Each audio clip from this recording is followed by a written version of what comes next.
जन्माद्यस्य यतोऽन्वयादितरतश्चार्थेष्वभिघ्नः स्वराट् तेने ब्रह्महृदाय आदिकवये मुह्यन्ति यत्सूरयः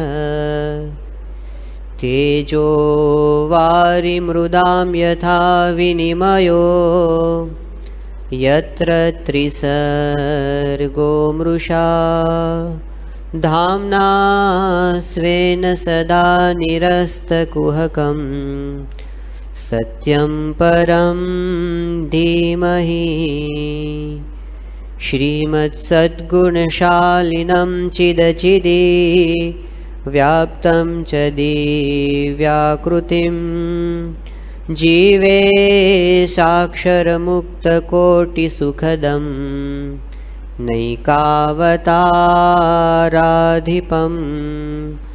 ज्ञेयं श्रीपुरुषोत्तमं मुनिवरेर्वेदादिकीर्त्यं विभुं तं मूलाक्षरयुक्तमेव सहजा नन्दं च वन्दे सदा गुणातीतोऽक्षरं ब्रह्म भगवान् पुरुषोत्तमः जनो जानन्निदं सत्यं मुच्यते भवबन्धनात्। श्री सहजानंद स्वामी महाराजनी जय। अक्षर पुरुषोत्तम महाराजनी जय। श्री राधा कृष्ण देवनी जय। सियावर रामचंद्र भगवाननी जय। उमापति महादेवनी जय। भगत जी महाराजनी जय। शास्त्री जी महाराजनी जय। योगी जी महाराजनी जय। प्रमुख स्वामी महाराजनी जय। समग्र विश्वनी अंदर आध्यात्मिक क्षेत्रे जेटलुं कांई लखायुं छे एमां सौथी प्राचीन अने उच्चतम कक्षानुं साहित्य वेदनुं साहित्य छे एवुं आखा विश्वना लोको निर्विवादपणे स्वीकारे छे। ए वेदनी अंदर पण शिरस्थ स्थान जेनुं गणातुं होय एवा कोई होय तो उपनिषद छे। ए उपनिषदनी अंदर 10 उपनिषद मुख्य गणवामां आवे छे अने 10 उपनिषदनी अंदर बहु महत्वनुं उपनिषद गणाय छे छांदोग्य उपनिषद। छांदोग्य उपनिषदना 6ठा अध्यायनी अंदर एक कथा आवे छे के एकवार श्वेतकेतु पोताना गुरु पासे विद्याभ्यास करीने पोताना पितानी पासे पाछा आवे छे। 12 वर्ष सुधी एणे बधी विद्याओनो अभ्यास पूरो कर्यो तो एटले ज्यारे पोते पाछो आव्यो त्यारे एने बहु केफ हतो के हूँ बहु शीखीने आव्यो। एटले पिताजी पासे पाछो आव्यो त्यारे पिताए पूछ्युं के बेटा शुं शुं भणीने आव्यो तू? एटले श्वेतकेतु पिताने कहे छे के पप्पा आटલું आटલું શીખીને હું આવ્યો। त्यारे एना पिताजीए एने प्रश्न पूछ्यो के तू तो विद्याना केफनी अंदर स्तब्ध थई गयो एवुं लागे छे। स्तब्धो अस्युत, तू तो जाणे कोईने नमतो नथी, अहंकारी थई गयो एवुं लागे छे। पण हूँ तने कहूं छे तू सांभळ के ते तारा गुरु पासे एवी कोई विद्या भणी छे येन अश्रुतं श्रुतं भवति, येन अमतं मतं भवति, येन अविज्ञातं विज्ञातं भवति। तो एवं कई तारा गुरु पासे भणीने आवेलो छे के एक वस्तु जाणी ले एटले जगतमां बीजुं कई जाणवानुं बाकी ज न रहे। एवी कोई वस्तु ते तारा गुरुने पूछी छे? आ तो कोर्स बारनो सिलेबस बारनो क्वेश्चन आवी गयो। एटले श्वेतकेतु के ना भाई आवुं तो कई हूँ भण्यो नथी। अने पछी एमना पिताश्री ए पण महान ऋषि हता अने एने ब्रह्म विद्यानो उपदेश आपे छे। अत्यारे विश्वनी अंदर विज्ञान एक एवा સૂત્રની શોધ કરવા માટે માગે છે. એ લોકો યુનિવર્સલ ઇક્વેશન કહે છે એને, કે એક જ ઇક્વેશનની અંદર વિશ્વના બધા પ્રશ્નોનું સમાધાન થઈ જાય એવું કોઈ સૂત્ર છે? ઘણા વર્ષોથી મથે છે, પણ હજી કોઈ એવું ઇક્વેશન કોઈના હાથમાં આવ્યું નથી. પણ આપણે ત્યાં તો હજારો વર્ષો પહેલાં આના વિષયમાં વિચાર થઈ ગયો છે કે એકેનેવ વિજ્ઞાતેન સર્વમ વિજ્ઞાતમ ભવતી. એક વસ્તુ જાણી લો તો બધી વસ્તુનું જ્ઞાન થઈ જાય. એ જ્ઞાન, એ સંશોધન, એ રિસર્ચ આપણા ઋષિમુનિઓએ હજારો વર્ષો પહેલાં કરેલું, અને એ ઋષિમુનિઓની અનુભૂતિ આપણા શાસ્ત્રોની અંદર પડેલી છે. પણ પ્રશ્ન કેવો થાય છે કે શાસ્ત્ર પાસે જવાનો ઘણી વખત આપણને સમય મળતો નથી. ઘણા બધા વખત પહેલાંની વાત છે કે એકવાર એક રાજાને એવો વિચાર આવ્યો કે મારા રાજ્યની અંદર બધા ક્ષેત્રની વિશિષ્ટ વ્યક્તિઓને મેં સ્થાન આપ્યું છે. સારામાં સારો સંગીતકાર, સારામાં સારો ચિત્રકાર, સારામાં સારો સાહિત્યકાર, આ બધા પ્રકારની વ્યક્તિઓ મેં મારા દરબારમાં રાખી છે. પણ એક વસ્તુ ખૂટે છે હજી. એણે પોતાના માણસોને બોલાવ્યા, સચિવોને, અને કીધું તમે તપાસ કરો, આખા રાજ્યમાંથી સૌથી વધારે મૂર્ખ માણસ હોય એને તમે પકડી લાવો, આપણે એને પણ એક સ્થાન આપવું છે. એટલે પેલા બધા શોધવા માટે ગયા અને રાજ્યમાં સંશોધન કરીને એમણે એક મૂર્ખ માણસ, જે સૌથી વધારે મૂર્ખ કહેવાતો તો રાજા પાસે લાવ્યા. રાજાએ કીધું બરાબર છે, આપણે જેવું જોતું તેવું જ સેમ્પલ છે. એમણે કીધું કે હવે આપણે છે ને આમનું પદવીદાન સમારંભ રાખવો છે. અને એમણે મોટા સમારંભનું આયોજન કર્યું. પેલા મૂર્ખને એમણે કીધું કે હવેથી તારે મારા રાજ્યમાં આ ગાદી શોભાવવાની, બીજા બધા રત્નોની સાથે. અને જ્યારે મુખ્ય દિવસ આવ્યો પદવીદાનનો, એ વખતે રાજાએ અગાઉથી સૂચના આપેલી એ પ્રમાણે એક બોર્ડ તૈયાર કરવામાં આવેલું, અને એમાં એવું લખેલું પાટિયાની અંદર, રાજ્યનો સૌથી વધુ મૂર્ખ માણસ. આ એને પેલું ગળામાં પહેરાવે ને મોટા મોટા ઉત્સવ ફંક્શનમાં મુખ્ય મહેમાનોને, આવું ગળામાં એણે એક સરસ મજાનું લેબલ તૈયાર કરાવ્યું હતું. અને જ્યારે મુખ્ય દિવસ આવ્યો ત્યારે એણે બધાની હાજરીમાં તાળીઓના ગડગડાટ વચ્ચે પેલા મૂર્ખ માણસને ગળામાં પાટિયું પહેરાવ્યું. મૂર્ખે કીધું કે મહારાજ, આ તમે શું કરો છો? એટલે રાજાએ કીધું કે આ તો તમારું પદવીદાન સમારંભ છે, આજથી તમને રાજ્યના સૌથી વધુ મૂર્ખ માણસ તરીકે સ્થાપવામાં આવે છે. પહેલાં કીધું મારે કરવાનું છે, કંઈ નહીં કરવાનું, તમારે જલસા કરવાના. રાજા છે તમારું પોષણ કરશે, પણ કે આ પાટિયું મારે ગળામાં તમે પહેરાવ્યું છે એ ક્યાં સુધી પહેરી રાખવાનું? રાજા કે જ્યાં સુધી તારા કરતાં વધારે મૂર્ખ માણસ ન મળે ત્યાં સુધી. એ મળશે એટલે આપણે એને પહેરાવશું, પણ ત્યાં સુધી તો તારો કોઈ હરીફ અત્યારે નથી. અને પછી તો એને તો મજા પડી ગઈ, રોજ દરબારમાં આવીને બેસવાનું. અને દિવસો પસાર થવા માંડ્યા, મહિનાઓ પસાર થવા માંડ્યા, વર્ષો પસાર થવા માંડ્યા. અને એમ કરતાં કરતાં રાજાની ઉંમર વધી અને રાજા પોતે ઘરડો થયો. રાજા મરણ પથારીએ પડ્યો, છેલ્લી બીમારી. આખા રાજ્યના બધા માણસો રાજાને મળવા માટે જાય, કારણ કે હવે તો આ રાજા મરી જાય એવી પરિસ્થિતિ હતી. મૂર્ખને થયું કે બધા મોટા માણસો મળે છે, ચલો આપણે પણ રાજાને મળવા જઈએ. અને જ્યારે પેલા રાજા સૂતા હતા અને મૂર્ખ મળવા માટે આવ્યો અને પ્રણામ કરી અને એણે પૂછ્યું કે મહારાજ તમને શું થયું છે? એટલે રાજાએ ધીમેરીને જવાબ આપ્યો કે હવે તો હું બહુ લાંબી મુસાફરીએ જવાનો છું. એટલે મૂર્ખે કીધું કે લાંબી મુસાફરી એટલે કેટલી મુસાફરી, કંઈ મહિના બે મહિનાની છે? રાજા કે ના, બહુ જ લાંબી મુસાફરી, એટલી લાંબી મુસાફરી છે કે એમાંથી હું પાછો આવવાનો નથી. પહેલાંને માટે આ નવી વાત હતી. એમણે કીધું મહારાજ આટલી લાંબી મુસાફરીએ તમે જાઓ છો તો આખા રાજ્યની સેના તમારી ભેગી આવશે ને? રાજા કે આ મુસાફરીમાં સેના ભેગી આવતી નથી. મૂર્ખે બીજો પ્રશ્ન પૂછ્યો કે મહારાજ આ સેના કદાચ ભેગી નહીં આવે, પણ અમે તો તમારા અંગત માણસો કહેવાય, દરબારમાં તમારી ભેગા બેસનારા, અમને ભેગા લઈ જશો? રાજા કે તમે પણ કોઈ મારી સાથે આવવાના નથી. મૂર્ખે ત્રીજો પ્રશ્ન પૂછ્યો કે મહારાજ અમને કદાચ તમે નહીં લઈ જાઓ, પણ આ અમારા રાણીબા સાહેબ છે કે કુંવર સાહેબ તો તમારી ભેગા આવશે? રાજાએ કીધું એમાંથી પણ કોઈ મારી સાથે આવવાનો નથી.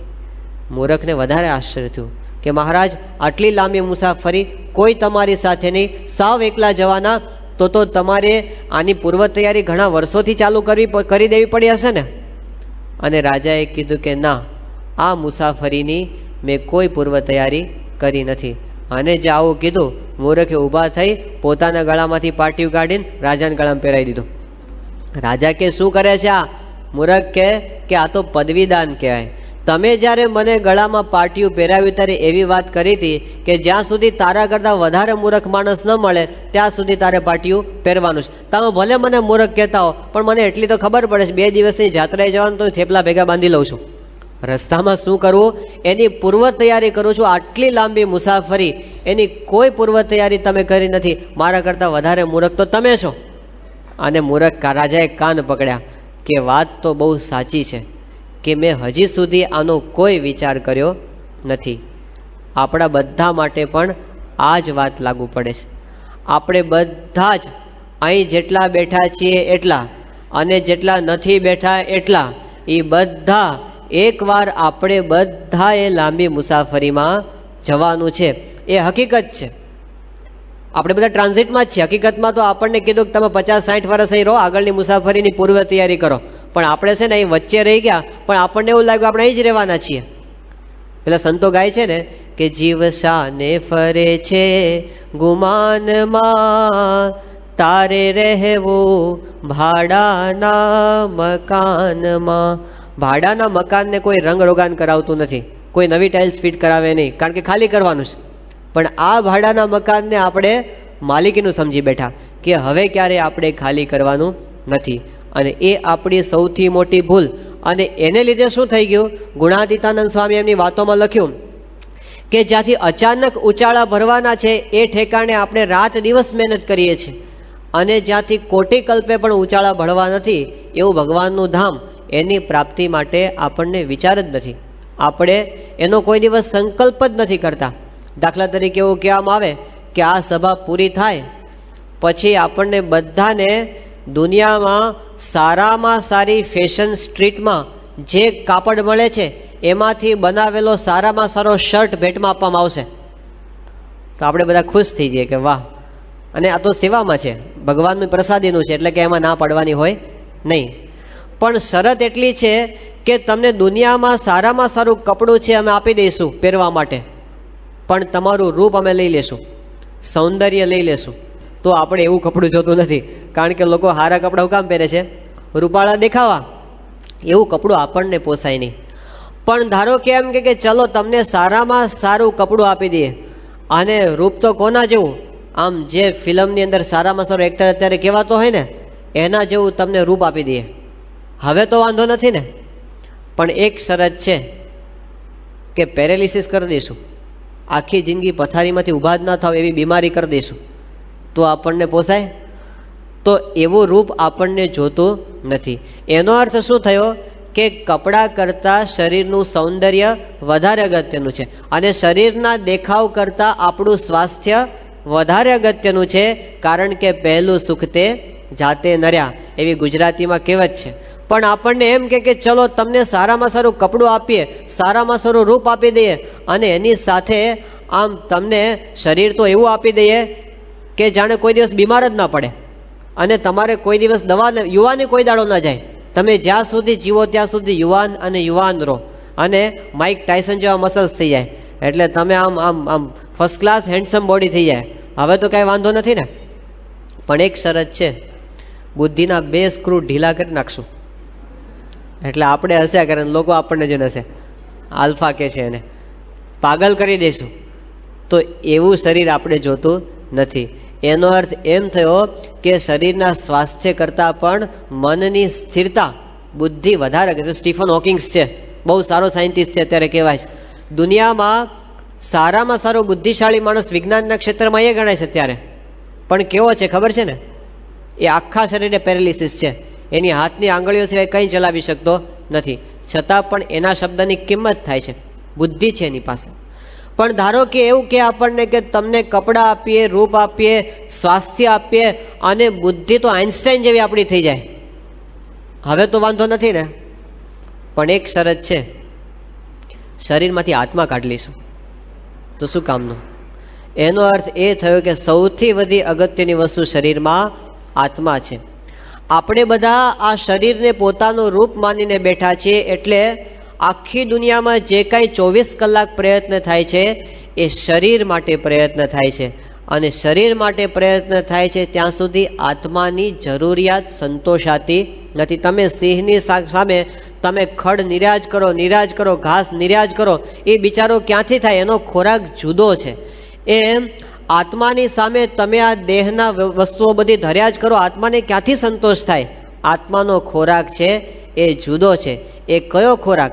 આત્માને પરમાત્મા સિવાય બીજી કોઈ વસ્તુથી શાંતિ થતી નથી અને બીજું કાંઈ ખપતું નથી.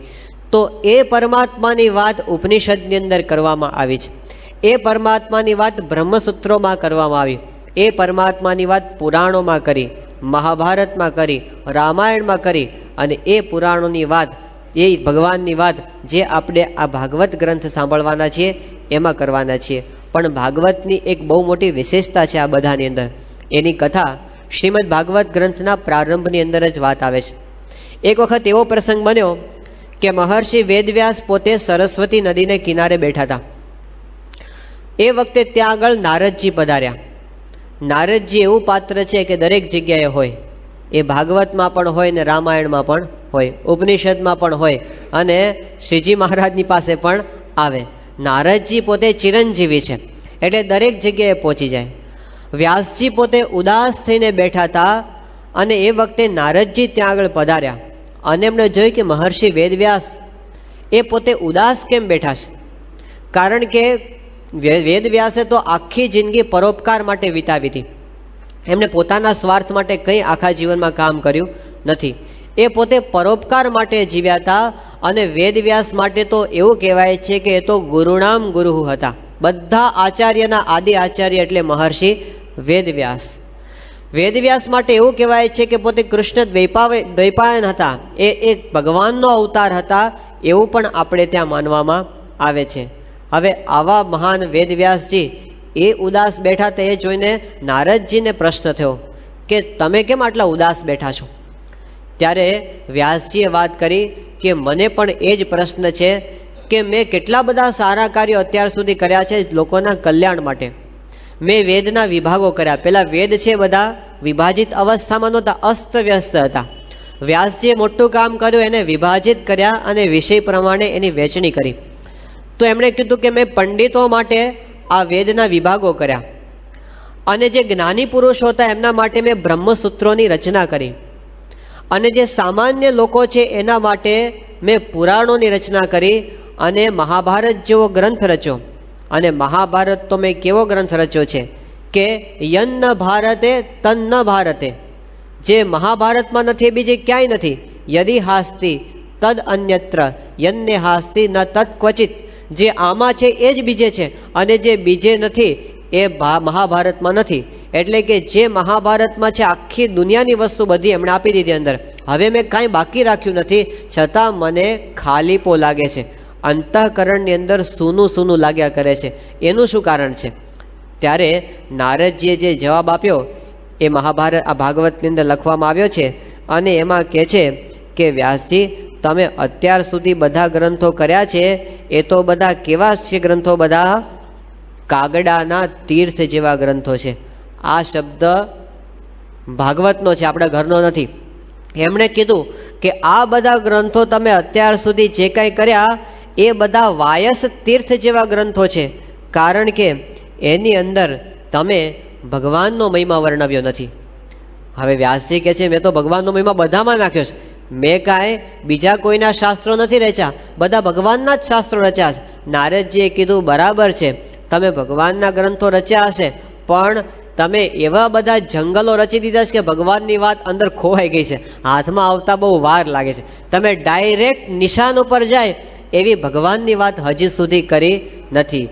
માટે એવો ગ્રંથ રચો કે જેની અંદર પદે પદે ભગવાનનો મહિમા આવે, શબ્દે શબ્દે ભગવાનનો મહિમા આવે, અક્ષરે અક્ષરે એની અંદર ભગવાનનો સંબંધ આવે એવો ગ્રંથ રચો. કારણ કે ભગવાન સિવાય બીજે ક્યાંય શાંતિ નથી. આ વાત જ્યારે કરી વ્યાસજીને આ વાત કંઠે ઉતરી અને એમને સંકલ્પ કર્યો કે હવે મારે એવો ગ્રંથ રચવો છે કે જેની અંદર ભગવાનનો સંબંધ આવે. આ ભાગવત ગ્રંથની વિશેષતા એ છે. સાહિત્યની રીતે, સંસ્કૃત સાહિત્યની રીતે તો ઉત્તમ ગ્રંથ છે જ, પણ એમાં ઠાસીને ભગવાનનો સંબંધ ભર્યો છે, એટલે એની અંદર આપણને મજા આવે છે. અને એટલે આ ગ્રંથની અંદર શરૂઆતની અંદર મહાભાગવતનો મહિમા કહેવામાં આવ્યું છે કે નિગમ કલ્પતરોર્ગલિતમ ફલમ શુકમુખાદમૃત દ્રવ સંયુતમ પિબત ભાગવતમ રસમાલયમ મુહુરહો રસિકા ભુવિ બાવુકા. કે છે નિગમ એટલે વેદ, વેદ રૂપી એક કલ્પવૃક્ષ છે અને કલ્પવૃક્ષનું ગલિતમ ફલમ, ગલિતમ એટલે પાક્કું ફળ, વેદરૂપી કલ્પવૃક્ષનું પાક્કું ફળ. અને વળી પાછું કેવું છે શુકમુખાદ, શુક એટલે પોપટ. એવું કહેવાય છે કે પોપટે જે ફળ ચાખેલું હોય એ બહુ મીઠું હોય. તો આ શુકજીના મુખમાંથી, શુકના મુખમાંથી સ્રવી પડેલું આ અમૃતથી ભરેલું પાક્કું ફળ છે. માટે હે ભારતવાસી ભાવુકો, તમે કાયમ દિવસ અને રાત આ ભાગવત રૂપી પિયુષનું પાન તમે કર્યા કરજો. આ ભાગવતના પ્રથમ સ્કંધની અંદર મહિમા કહેવામાં આવ્યો છે. આપણે જગતમાં જોઈએ છીએ અત્યારે અમેરિકા જેવો દેશ, જેની અંદર આપણને દેખાય છે કે લોકો ખૂબ કમાય છે. અહીંથી આપણને ઈચ્છા રહ્યા કરે કે ગમે તેમ કરીને આપણે ત્યાં પહોંચી જઈએ. આપણને એમ કે ત્યાં પહોંચી ગયા એટલે શાંતિ, પણ એ તો બધા લક્કડસી લાડુ ખાય એ પણ પસ્તાય અને ન ખાય એ પણ પસ્તાય. કે ગમે તેમ કરીને પોગેલા બધા ક્યાં સુખી છે? એ લોકોને પૂછો તો ખરા કે કેવીક શાંતિનો અનુભવ એમને થાય છે. ત્યાં આગળ બધા મનોચિકિત્સકો ભેગા થયા અને એમણે કીધું કે લોકોને બહુ અશાંતિ છે, આપણે કંઈક એનો ઉપાય શોધી કાઢો, શાંતિ થાય. અને બધી કોન્ફરન્સ થઈ અને બધી ચર્ચાઓ કરી અને બધા સંશોધનો કરતા એક ઉપાય એને મળ્યો કે આપણે એક ઉપાય રાખો કે બધાએ છે ને ઘરની અંદર એક માછલી અક્વેરિયમ રાખવાનું, પેલું માછલી ઘર આવે ને કાચનું, એ બધાએ રાખવાનું અને 5-7 રંગબેરંગી માછલાઓ અંદર મૂકવાના. અને પછી છે ને તમે નવરા પડો ત્યારે એને જોયા કરવાનું, માછલાઓને જોયા કરવાનું, તમને શાંતિનો અનુભવ થશે. આવો ઉપાય એમણે આપ્યો. હવે આપણા શાસ્ત્રોએ હજારો વર્ષો પહેલાં કીધું કે માછલાનું ધ્યાન કરવાની જરૂર નથી, ભગવાનનું ધ્યાન કરો. જો માછલા સામે જોવાથી શાંતિ થતી હોય તો ભગવાનની મૂર્તિનું ધ્યાન કરવાથી શાંતિ કેમ ન થાય? એ આપણો સિદ્ધાંત છે કે શાંતિનું ધામ એ પરમાત્મા છે. અને વ્યાસજીએ એટલા માટે જ પોતે વાત કરી કે આટલા બધા શાસ્ત્રો છે એનું મેં મંથન કર્યું. આલોડ્ય સર્વશાસ્ત્રાણી વિચાર્ય ચ પુનઃ પુનઃ. જેમ આપણે દહીંને વલોવીએ, છાશ બનાવીએ અને છાશને વલોવતા એમાંથી આપણા હાથમાં શું આવે? નવનીત આવે, માખણ આવે. એમ વ્યાસજી કહે છે કે મેં શાસ્ત્ર માત્રને વલોવ્યા અને એમાંથી મારા હાથમાં નવનીત આવ્યું. શું આવ્યું? કહે છે કે આલોડ્ય સર્વશાસ્ત્રાણી વિચાર્ય ચ પુનઃ પુનઃ ઇદમ એકમ સુનિષ્પન્નમ ધ્યેયો નારાયણો હરિહિ. ભગવાન એક ધ્યાન કરવા યોગ્ય છે, આપણા જીવનનું જે પરમાત્મા છે. આટલી વસ્તુ જો હાથમાં આવી ગઈ તો શાસ્ત્ર માત્રના સારને આપણે પામી ગયા. તો ભાગવત આપણને ત્યાં સુધી પહોંચાડવા માગે છે. એમાં પદે પદે આપણને ભગવાનના સંબંધનો મહિમા કહેવામાં આવ્યો છે. તો એ ભાગવતનું આપણે શ્રવણ કરવાના છીએ. પણ કેવી રીતે શ્રવણ કરવું એ ભાગવતની અંદર જ સમજાવવામાં આવ્યું છે. શ્રીમદ ભાગવતની અંદર કથા મહાત્મ્યનો આખો એક વિભાગ આવે છે અને એમાં કહે છે કે આ કથા સાંભળવાની પણ રીત હોય છે. એ સમજાવવા માટે એમાં એક આખ્યાન આપવામાં આવ્યું છે કે એકવાર તુંગભદ્રા નદીને કિનારે એક નગરની અંદર એક બ્રાહ્મણ રહેતો હતો અને એ બ્રાહ્મણનું નામ હતું આત્મદેવ. આત્મદેવ બહુ પવિત્ર બ્રાહ્મણ હતો, પંડિત હતો અને પૈસે ટકે પણ સમૃદ્ધ હતો. એ આત્મદેવની પત્ની હતી, એનું નામ હતું ધુંધુલી. અને ધુંધુલી હતી એ કેવી હતી એનું વર્ણન ભાગવતની અંદર કરવામાં આવ્યું છે. કહે છે કે સ્વવાક્ય સ્થાપિકા હતી. સ્વભાવ એનો સારો નહોતો, સ્વવાક્ય સ્થાપિકા, પકડ્યું મૂકે નહીં. મૂરખ, મગર અને મકોડો પકડ્યું મૂકે નહીં. સ્વવાક્ય સ્થાપિકા, આમ એટલે આમ જ, પછી એમાં કોઈ જાતનો ફેરફાર થવા દે નહીં. તો પકડ્યું મૂકે નહીં એવી હતી. પછી કેવી હતી? લોક વાર્તા રતા, એટલે કે લોકોની કુથલી કરવાનું એને બહુ ગમે. આ એનો સ્વભાવ હતો. આખા ગામની કુથલી એ પોતે કરે કે આને ઘેર આમ છે ને આને ઘેર આમ છે. અને વળી કેવી હતી? કલહપ્રિયા, ઝઘડો કરવો ગમે. કેટલાકને શોખ હોય છે ઝઘડો કરવાનો. યોગી મહારાજ પેલી કથા કહેતા કે એક બાઈને એવી ટેવ પડી ગઈ તે કોઈકને કજિયો કરવા જોઈએ હવે આખા ગામના લોકો એને ત્રાસી ગયા નથી કે આ રોજ બધાની સાથે ઝઘડો કરે છે, તો હવે આપણે એમ કરો વારા પાડો. એટલે રોજ એક જણા હારે ઝઘડે, બીજા બધાને તો શાંતિ. એટલે વારા પાડ્યા પછી કે એક દાડો તારે આને ઘરે ઝઘડવા જવાનું, બીજે ઘેર આને ઘેર બધા વારા પાડ્યા. અને એમ કરતા એક દિવસ શું થયું, કોઈ સંન્યાસી ત્યાં આગળ એના ગામમાં આવ્યા હશે અને પછી એક ભાવિકને ઘેર ઉતારો રાખ્યો હતો. હવે ઉતારો રાખ્યો ને પેલા બિચારા ટેન્શનમાં હતા. એને જોયું કે આ આપણા યજમાન છે ને એ કંઈક ચિંતામાં હોય એવું લાગે છે. એટલે એમને સંન્યાસીએ પૂછ્યું કે તમને આટલું બધું ટેન્શન શેનું દેખાય છે?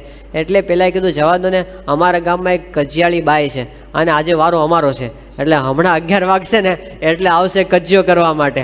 એટલે સંન્યાસી કે તમે ચિંતા ન કરશો, એ કેસ મને સોંપી દો, તમે છે ને અંદર બધું કામ કરો તમારે જે કરવાને. એટલે ઓટલે એ બેઠા અને જ્યાં 11 વાગ્યા ત્યાં તો શેરીના નાકેથી બૂમો પાડતી આવી, ગાળો બોલતી ક્યાં ગઈ, કોનો વારો છે આજે? અને એમ કરીને જ્યાં પહોંચી અને બેખાણીની પેલી બાઈ જેની યારે કજ્જો કરવાનો હતો, એટલે કે ક્યાં ભરાઈ ગઈ તું, મારો વારો છે ને કેમ દેખાતી નથી? ગાળોનો વરસાદ વરસાવ્યો. એટલે પેલા સંન્યાસી કે આજે તારે મારી હારે ઝઘડો કરવાનો છે, પેલી સંન્યાસી કીધું. એટલે એની હારે એને શરૂ કર્યું અને બરાબર બોલતી જાય. અને એક પેલો તો સાંભળ્યા કરે, એને તો બીજું કંઈ કરવાનું નહોતું, સામે ન બોલે એટલે પ્રશ્ન થાય. કજિયો ક્યારે થાય? જ્યારે બે બાજુથી બોલે તો. હવે એકલી બોલે ને કેટલું બોલે, અને કલાક સુધી બોલી અને પછી થાકી અને જેવી બંધ થઈ એટલે પેલા સંન્યાસી કહે થક ગઈ ક્યાં? એટલે પેલે પાછું ચાલુ કર્યું. એટલે એને ફરી પાછું કલાક બોલી. હવે કલાક બોલીને પાછું કે મંદ હાંફી ગઈ. એટલે પેલો સંન્યાસી કે થક ગઈ ક્યાં? એટલે પાછું ચાલુ કરે. અને સાંજ સુધીમાં તો હાંફીને લોથ પોત થઈ ગઈ અને કે ભાઈ સાહેબ તમારી હારે ઝઘડો કરવા જેવું નથી. અને પછી એને પોતાનો સ્વભાવ મૂક્યો. પણ આ ધૂંધુલી એવી હતી, અમથો એને કજિયા કરવાનો સ્વભાવ કોકની હારે. આત્મદેવ બિચારો એવો હતો ઢીલો, તે એને બિચારીને કજિયા સહન કર્યા કરે. પણ આત્મદેવને મોટું દુઃખ શું હતું કે એને ત્યાં શેર માટીની ખોટ, દીકરો નહીં.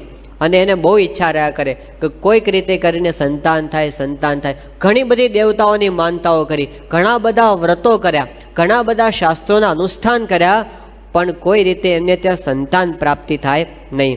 એટલે પછી એને મનમાં એવું થતું કે દિગ્જીવિતમ પ્રજાહીનમ, પ્રજા વિનાનું, પુત્ર વિનાનું જીવન એને ધિક્કાર છે. દિગ્ગૃહમ પ્રજામ વિના, કે છે કે જે ઘરની અંદર સંતાન નથી એ ઘરને પણ ધિક્કાર છે. દિગ્ધનમ ચ અનપત્યસ્ય, જે ધનની અંદર પુત્રનો સંબંધ નથી એવા ધનને પણ ધિક્કાર છે. દિક્કુલમ સંતતિમ વિના, કે જે કુળની અંદર સંતતિ નથી એ કુળને પણ ધિક્કાર. પોતાની જાતને ધિક્કાર આપીને આત્મદેવ જીવતો હતો. પછી એક વખત તો કંટાળ્યો કે હવે આવા જીવન જીવવાનો કોઈ અર્થ નથી, અને ઘરનો ત્યાગ કરી અને વનમાં નીકળી ગયો મરવાના વિચારથી. અને ફરતો એક જગ્યાએ પોતે કોઈ ઊંડું જળાશય હતું અને એની પાસે પહોંચ્યો. ત્યાં એક સંન્યાસી મહાત્મા એમને જોયા. એ મહાત્માને જોઈને એને લાગ્યું કે આ બહુ સારા મહાત્મા લાગે, એટલે ત્યાં જઈને પ્રણામ કર્યા. એણે પેલા સંન્યાસી મહાત્માએ જોયું કે આ દુઃખી માણસ કોક આવે છે. એમણે આશીર્વાદ આપ્યો કે બેટા તારે કે દુઃખ છે? એટલે આત્મદેવે કીધું કે હા, મને દુઃખ છે, શેર માટીની ખોટ છે, મારે સંતાન પ્રાપ્તિ નથી, એટલે હું અત્યારે મરવા માટે આવ્યો છું. સંન્યાસી એને શિખામણ આપી કે જો ભાઈ, પુત્ર મળે તોય કે સુખી થઈ ગયા એવું તો કાંઈ નથી. આ જગતની અંદર ઘણા બધાને દીકરા મળે છે પછી દુઃખી થાય છે, આમ સુખિયા હોય.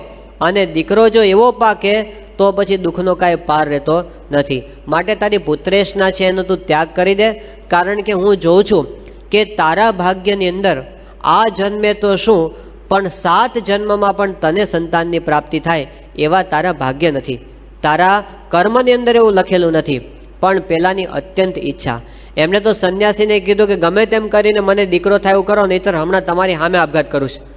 એટલે પેલા સંન્યાસીને દયા આવી કે આ બિચારો ગરીબ અને દુઃખી બ્રાહ્મણ છે, ચલો આપણે દયા કરીએ. અને એમણે એવું કર્યું કે ચલ તને એક ફળ આપું છું, તારી પત્નીને જઈને તું આ ફળ ખવડાવજે, અને એ ખવડાવીશ એટલે તારી પત્નીને ગર્ભ રહેશે અને પુત્ર પ્રાપ્તિ થશે.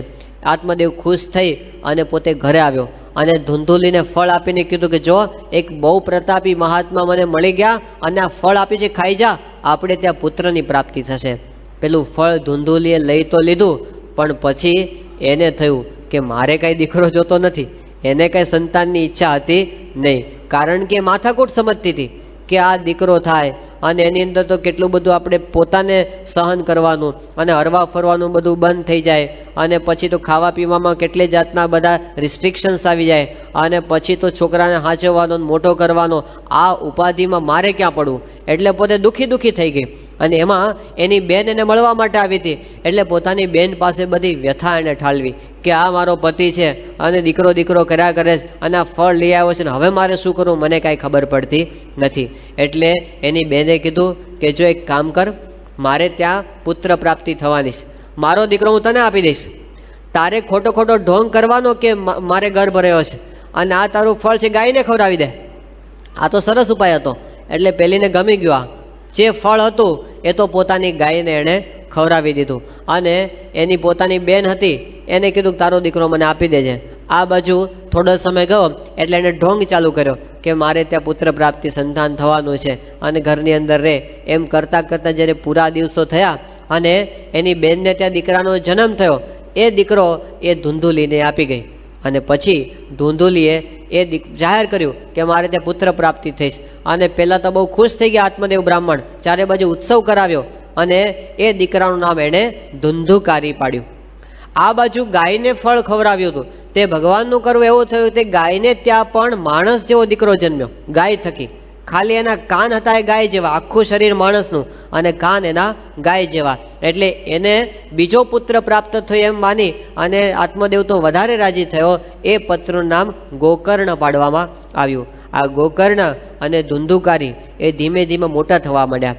હવે ગોકર્ણ હતો એ તો બહુ સદાચારી હતો, સંસ્કારી હતો, માતા પિતાની સેવા કરતો અને પોતે પંડિત થયો ભણતો. પણ પેલો ધુંધુકારી હતો ને એ મહા અનર્થવાળો હતો. કારણ કે એના સંસ્કાર જ એવા, તે નાનપણથી જ કીડી મકોડાને મારે, ત્યારથી મોટો થયો ધીમે અને પછી ધીમે તો હિંસાની અંદર ચડ્યો અને પછી દારૂ પીવા માંડ્યો અને ચોરી કરે અને વ્યભિચાર અને એવો મહા અનર્થ કરનારો પાક્યો કે એના મા બાપને દુઃખી કરી નાખ્યા. પછી તો આવું બધું કરવામાં પૈસા જોઈએ એટલે ઘરમાંથી ચોરી કરી અને બધે ખર્ચા કરે. અને પછી ધીમે મોટો થયો તો ઘરની બધી સંપત્તિ એણે આવી રીતે વ્યસનોમાં વેડફી નાખી. એટલે આત્મદેવ તો બિચારા બહુ દુઃખી થઈ ગયા. એમને થયું કે આવા જીવનનો કોઈ અર્થ નથી. એટલે ગોકર્ણે કીધું કે બાપુજી તમે જાઓ જંગલમાં, હવે ભજન કરો. એટલે વાનપ્રસ્થ થઈ અને એ તો પોતે જંગલની અંદર નીકળી ગયા. પહેલી વખત આત્મદેવ ગયા હતા એ પુત્ર પ્રાપ્ત કરવા નીકળ્યા હતા, બીજી વખત દીકરાથી કંટાળીને ગયા અને જંગલમાં જઈ એને તો ભજન કરતા દેહ ત્યાગ કર્યો. આ બાજુ પેલો જે ગોકર્ણ હતો એ તીર્થયાત્રા કરવા માટે નીકળી ગયો અને ધુંધુકારીની માતા જે ધુંધુલી હતી એને પેલા દીકરાએ એટલો ત્રાસ આપ્યો કે કંટાળીને કૂવામાં પડીને એણે આપઘાત કર્યો. એટલે હવે ઘરની અંદર એવો ધુંધુલી એકલો. જો એક દીકરો કુપાત્ર પાકે તો આખા કુળનો સત્યાનાશ કાઢી નાખે. આ એવો દીકરો થયો. અને પછી તો ઘરની અંદર જ વેશ્યાઓ રહેવા માંડી અને બધા પ્રકારના પાપનું ઘર બની ગયું એનું ઘર. પણ પછી તો આ તો બધી વેશ્યાઓ હતી, એને તો પૈસા સાથે કામ હતું. એટલે એક વખત 5 વેશ્યાઓએ ભેગા થઈ અને આનું બધું ધન લૂંટી લીધું. એને ખૂબ દારૂ પાઈ અને બેભાન કરી દીધો અને પછી કીધું કે હવે આને મારી નાખો. એટલે એનું ગળું દબાવી અને એને મારી નાખવા પ્રયત્ન કર્યો. પણ ખૂબ એનું ગળાને ઘોટ્યું, બહુ ઘોટ્યું, પણ એનો જીવ જાય નહીં. એટલે પછી તો સળગતા અંગારા લઈને એના મોઢાની અંદર નાખ્યા અને એમ કરીને રીબાઈને ધુંધુકારીને મારી નાખ્યો. અને પછી એના કટકા કરી અને જમીનમાં દાટી દીધા અને બધું ધન લઈને વેશ્યાઓ ભાગી ગઈ. આ રીતે કમોતે મર્યો તો ધુંધુકારી. એટલે પછી એને ભૂતનો દેહ પ્રાપ્ત થયો, પ્રેત યોનિને પામ્યો. ગોકર્ણને ફરતા ખબર પડી કે મારા ભાઈનું મૃત્યુ થયું છે. એટલે એમણે ગયા તીર્થની અંદર ભાઈનું શ્રાદ્ધ કરી નાખ્યું. અને પછી ત્યાંથી ફરતો જ્યારે પોતાને ઘરે આવ્યો અને એને ખબર પડી કે મારા ભાઈનું આવી રીતે ખરાબ રીતે મૃત્યુ થયું, દુઃખ થયું. એને ઘરની અંદર એને બધી સફાઈ કરી અને પોતાના ઘરની અંદર જ્યારે રહેવાની શરૂઆત કરી અને રાતનો સમય થયો ત્યાં તો એને ચિત્ર વિચિત્ર આકારો દેખાવા માંડ્યા. કંઈક પશુનો આકાર દેખાય, ઘોડાનો દેખાય, ગધેડાનો દેખાય, કૂતરાનો દેખાય અને પાછા વિચિત્ર અવાજો કરે બધા. એટલે એને થયું કે આ કોણ છે? એમણે પૂછ્યું કે તું કોણ છે અને કોણ મને જુદા આકારે દેખાય છે? એટલે પેલા પ્રેતે જવાબ આપ્યો કે હું તો તારો ભાઈ ધુંધુકારી છું. ગોકર્ણે કીધું પણ તારા માટે તો મેં ગયામાં શ્રાદ્ધ કર્યું છે અને છતાં પણ તારી આવી દશા કેમ થઈ? ત્યારે ધુંધુકારીએ કીધું કે મેં તો એટલા બધા પાપ કર્યા છે કે તું 100 શ્રાદ્ધ કરે ને ગયામાં તો પણ મારો ઉદ્ધાર થયો નથી, માટે હવે તું કંઈક બીજો ઉપાય કર. અને ગોકર્ણે પછી ભાઈની મુક્તિ માટે બધાને પૂછવા માંડ્યા અને પૂછતા પૂછતા સૂર્યનારાયણ થકી એને એવા સમાચાર પ્રાપ્ત થયા કે જો ભાઈનું કલ્યાણ કરવું હોય તો એના માટેનો ઉપાય છે કે શ્રીમદ ભાગવત ગ્રંથની પારાયણ બેસાડવી. અને પછી એમણે ભાગવતની પારાયણ શરૂ કરી. યજમાનોને બધાને બોલાવ્યા, સગાવાલાને આમંત્રણ આપી દીધા અને સરસ મજાનો મંડપ નખાવ્યો, વ્યાસપીઠ તૈયાર કરાવી અને વ્યાસાસને ગોકર્ણ પોતે બેઠા અને એમણે કથા શરૂ કરી. ધુંધુકારીને તો ક્યાં બેસવાનું, એ જગ્યા શોધતા શોધતા એને એક જગ્યા મળી ગઈ કે એક પોલો વાંસ હતો, એની અંદર 7 ગાંઠો હતી. એ વાંસની અંદર જઈ અને ધુંધુકારીએ પોતાનું આસન જમાવ્યું અને જે ગોકર્ણ કથા કરે એકદમ એકાગ્ર ચિત્તે અને ભક્તિભાવપૂર્વક એણે કથા સાંભળવાની શરૂઆત કરી દીધી. અને દિવસ કથાનો પૂરો થયો. પહેલો દિવસ પૂરો થયો અને પેલા વાંસની એક ગાંઠ છે એ અવાજ સાથે, કડાક અવાજ સાથે તૂટી ગઈ. બીજો દિવસ પૂરો થયો અને વાંસની બીજી ગાંઠ તૂટી ગઈ. એમ કરતા કરતા કરતા 7મા દિવસે એ વાંસની 7મી ગાંઠ તૂટી અને ત્યાં તો આકાશમાંથી પ્રકાશ પ્રકાશ પ્રકાશ બધાને દેખાયો. અને બધાએ આકાશમાં જોયું તો એક સરસ મજાનું વિમાન ત્યાં આગળ ઉતર્યું અને વિમાનમાંથી વૈકુંઠનાથના પાર્ષદો બહાર આવ્યા અને પેલા ધુંધુકારીને દિવ્ય દેહ ધારણ કરાવ્યો અને બધાની વચ્ચે ધુંધુકારીને પેલા વિમાનની અંદર બેસાડ્યો. એ વખતે કથા સાંભળનાર બધા જોઈ રહ્યા કે આ શું થાય છે. ત્યારે ગોકર્ણે કીધું કે ધુંધુકારીએ કથા સાંભળી એટલે એનો મોક્ષ થયો છે અને આ વૈકુંઠનાથના પાર્ષદો એના માટે વિમાન લઈને આવ્યા છે. ત્યારે બધાએ કીધું સાંભળો સાંભળો, અન્યાય થાય છે. આ તો કથા સાંભળનારા શ્રોતાઓએ કીધું કે આવો પક્ષપાત ચાલે નહીં, કારણ કે કથા તો અમે બધાએ સાંભળીશ, કથા તો અમે બધાએ સાંભળીશ અને વિમાન આ એકલા ધુંધુકારી માટે કેમ? આવી પક્ષાપક્ષી ચાલે નહીં ભગવાનના દરબારની અંદર, માટે અમે આવો અન્યાય નહીં ચલાવી લઈએ, અમને પણ લઈ જાઓ. એટલે બધા ઉહાપોહ કરવા માંડ્યા. ગોકર્ણે કીધું તમે શાંતિ રાખો, તમારા વતી હું રજૂઆત કરું છું. એટલે બધા શાંત રહ્યા અને ગોકર્ણે પેલા પાર્ષદોને નમસ્કાર કરીને પૂછ્યું કે અમારો બધાનો પ્રશ્ન એ છે કે કથા તો અમે બધાએ સાંભળીશ અને છતાં પણ આ ધુંધુકારીને એકલાને તમે કેમ લઈ જાઓ છો ધામની અંદર? અમારો બધાનો કેમ આવી ગતિ તમે નથી પ્રાપ્ત કરાવતા? ત્યારે વૈકુંઠનાથના પાર્ષદો જે જવાબ સાંભળે છે એ આપણે બધાએ સાંભળવા જેવો છે. એમણે કીધું કે શ્રવણસ્ય વિભેદેન ફલભેદોત્ર સંસ્થિત. શ્રવણસ્ય વિભેદેન, સાંભળ્યું છે બધાએ પણ સાંભળવાની અંદર ઘણો બધો ફેર છે. આપણે બધાએ કથા આજે સાંભળી, 5 દાડા સુધી આવી રીતે કથા આપણે સાંભળીશું અને સમય તો આપણે બધા એક સરખો જ આપીશું. પણ એક વસ્તુ હકીકત છે કે આપણને બધાને એક સરખો ફાયદો થવાનો નથી. શ્રવણસ્ય વિભેદેન ફલભેદોત્ર સંસ્થિત. આપણે શું વિચાર કરવો જોઈએ? જેમ આપણે બિઝનેસની અંદર ઇન્વેસ્ટમેન્ટ કરીએ ને તો આપણે વિચાર કરીએ કે કઈ જગ્યાએ આપણે ઇન્વેસ્ટમેન્ટ કરીએ તો આપણને સૌથી વધુ એમાંથી નફો પ્રાપ્ત થાય. એને આપણે એફિશિયન્સી કહીએ છીએ કે તમે ઇનપુટ કરો એના કરતાં આઉટપુટ આપણને વધારે મળે અને વધારે આઉટપુટ મળે તો આપણે વધારે નફો કરી શકીએ, આપણી એફિશિયન્સી વધારે કહેવાય. એવી રીતે આપણે બધાએ ઇનપુટ એક સરખો ટાઈમ કર્યો છે. હવે આપણે એ વિચારવું છે કે આઉટપુટ કેમ મેક્સિમમ આપણને મળે, કેમ વધુને વધુ આપણે એનો લાભ પ્રાપ્ત કરી શકીએ. એ જો થાય તો આપણે આ કથાનો યથાર્થ લાભ લીધો કહેવાય. તો વૈકુંઠનાથના પાર્ષદો કહે છે શ્રવણસ્ય વિભેદેન. ભેદ શું છે? પછી પોતે કહે છે કે શ્રવણમ તો કૃતમ સર્વૈહિ ન તથા મનનમ કૃતમ. સાંભળતા હતા તો ખરા પણ કોઈ વિચાર કરતા નહોતા. આપણી મોટા ભાગે આવી પરિસ્થિતિ થાય છે. આપણે ઘણું બધું સાંભળીએ પણ એનો વિચાર કરતા નથી. પછી કહે છે કે કેવી રીતે કથા સાંભળવી જોઈએ? તો કહે છે કે વિશ્વાસો ગુરુવાક્યેષુ સ્વસ્મિન દીનત્વ ભાવના મનોદોષ જયશ્ચેવ કથાયામ નિશ્ચલા મતિ. 4 વસ્તુ બતાવી કે વિશ્વાસો ગુરુવાક્યેષુ, આપણે કથા સાંભળીએ છીએ એમાં આપણને વિશ્વાસ કેટલો છે, પ્રતીતિ કેટલી છે. ઘણી વખત આપણે આ બધી શાસ્ત્રોની વાતોને વાર્તા સમજીએ છીએ. એક હતો રાજા, એક હતી રાણી અને પછી છેલ્લે શું આવે? ખાધું પીધું ને રાજ કર્યું. એ આપણે વાર્તા છે. એમ આપણા શાસ્ત્રો છે વાર્તાઓ નથી, એ સનાતન સત્ય છે કદાચ વિજ્ઞાનના સત્યો બદલાય પણ આ સનાતન સત્યો બદલાતા નથી. એરિસ્ટોટલ જે થિયરી આપતો હતો એ 2000 વર્ષ સુધી લોકો માનતા હતા અને એના પછી ન્યૂટને ખોટી પાડી દીધી. તે 300 વર્ષ સુધી ન્યૂટનની ચાલી, વળી ન્યૂટનને ખોટું પાડીને આઇન્સ્ટાઈન આવ્યો. એમાં તો બધું બદલાતું રહે છે, એકેય વસ્તુ સ્થિર હજી સુધી મળતી નથી. પણ આધ્યાત્મિક સત્ય એ સનાતન સત્ય છે, એ ક્યારેય ફેરફાર એની અંદર થયો નથી. જે ઉપનિષદનું સત્ય હતું એ જ અત્યારે વચનામૃતનું સત્ય આપણને જોવા મળે છે. તો એની અંદર ક્યારેય ફેરફાર થતો નથી. તો વિશ્વાસ, આ વાસ્તુ શાસ્ત્રની વાતો છે, એ ગપગોળા નથી. બાકી ઘણી વખત એવું થાય, ગુણાતીતાનંદ સ્વામી જુનાગઢની અંદર કથા વાર્તા કરતા, તો સ્વામી કથા વાર્તા કરે બધા હરિભક્તો સાંભળતા હોય. એમાં એક જલા ભગત હતા, કથા બહુ સારી રીતે સાંભળે, પણ કથા પૂરી થાય ને પછી કોની પાસે જાય? પેલો એક વોચમેન હતો જુનાગઢ મંદિરનો દરવાની, એનું નામ હતું અમરસિંહ પાળો. તે અમરસિંહ પાળા પાસે જઈને બેસે અને પછી ત્યાં બધી અલગ મલકની વાતો ચાલે. પછી જલો ભગત કે હે અમરસિંહ ભગત, આ હમણાં ગુણાતીતાનંદ સ્વામી કથા કરતા હતા અને ત્યાં તો એવી મોટી મોટી વાતો કરતા હતા કે અક્ષર બ્રહ્મ છે ને એના રૂવાડે રૂવાડે તો અનંત કોટી બ્રહ્માંડો ઉડતા ફરે. ત્યાં વાત સાચી હશે કે ખોટી હશે? આ કોને પૂછવાનું?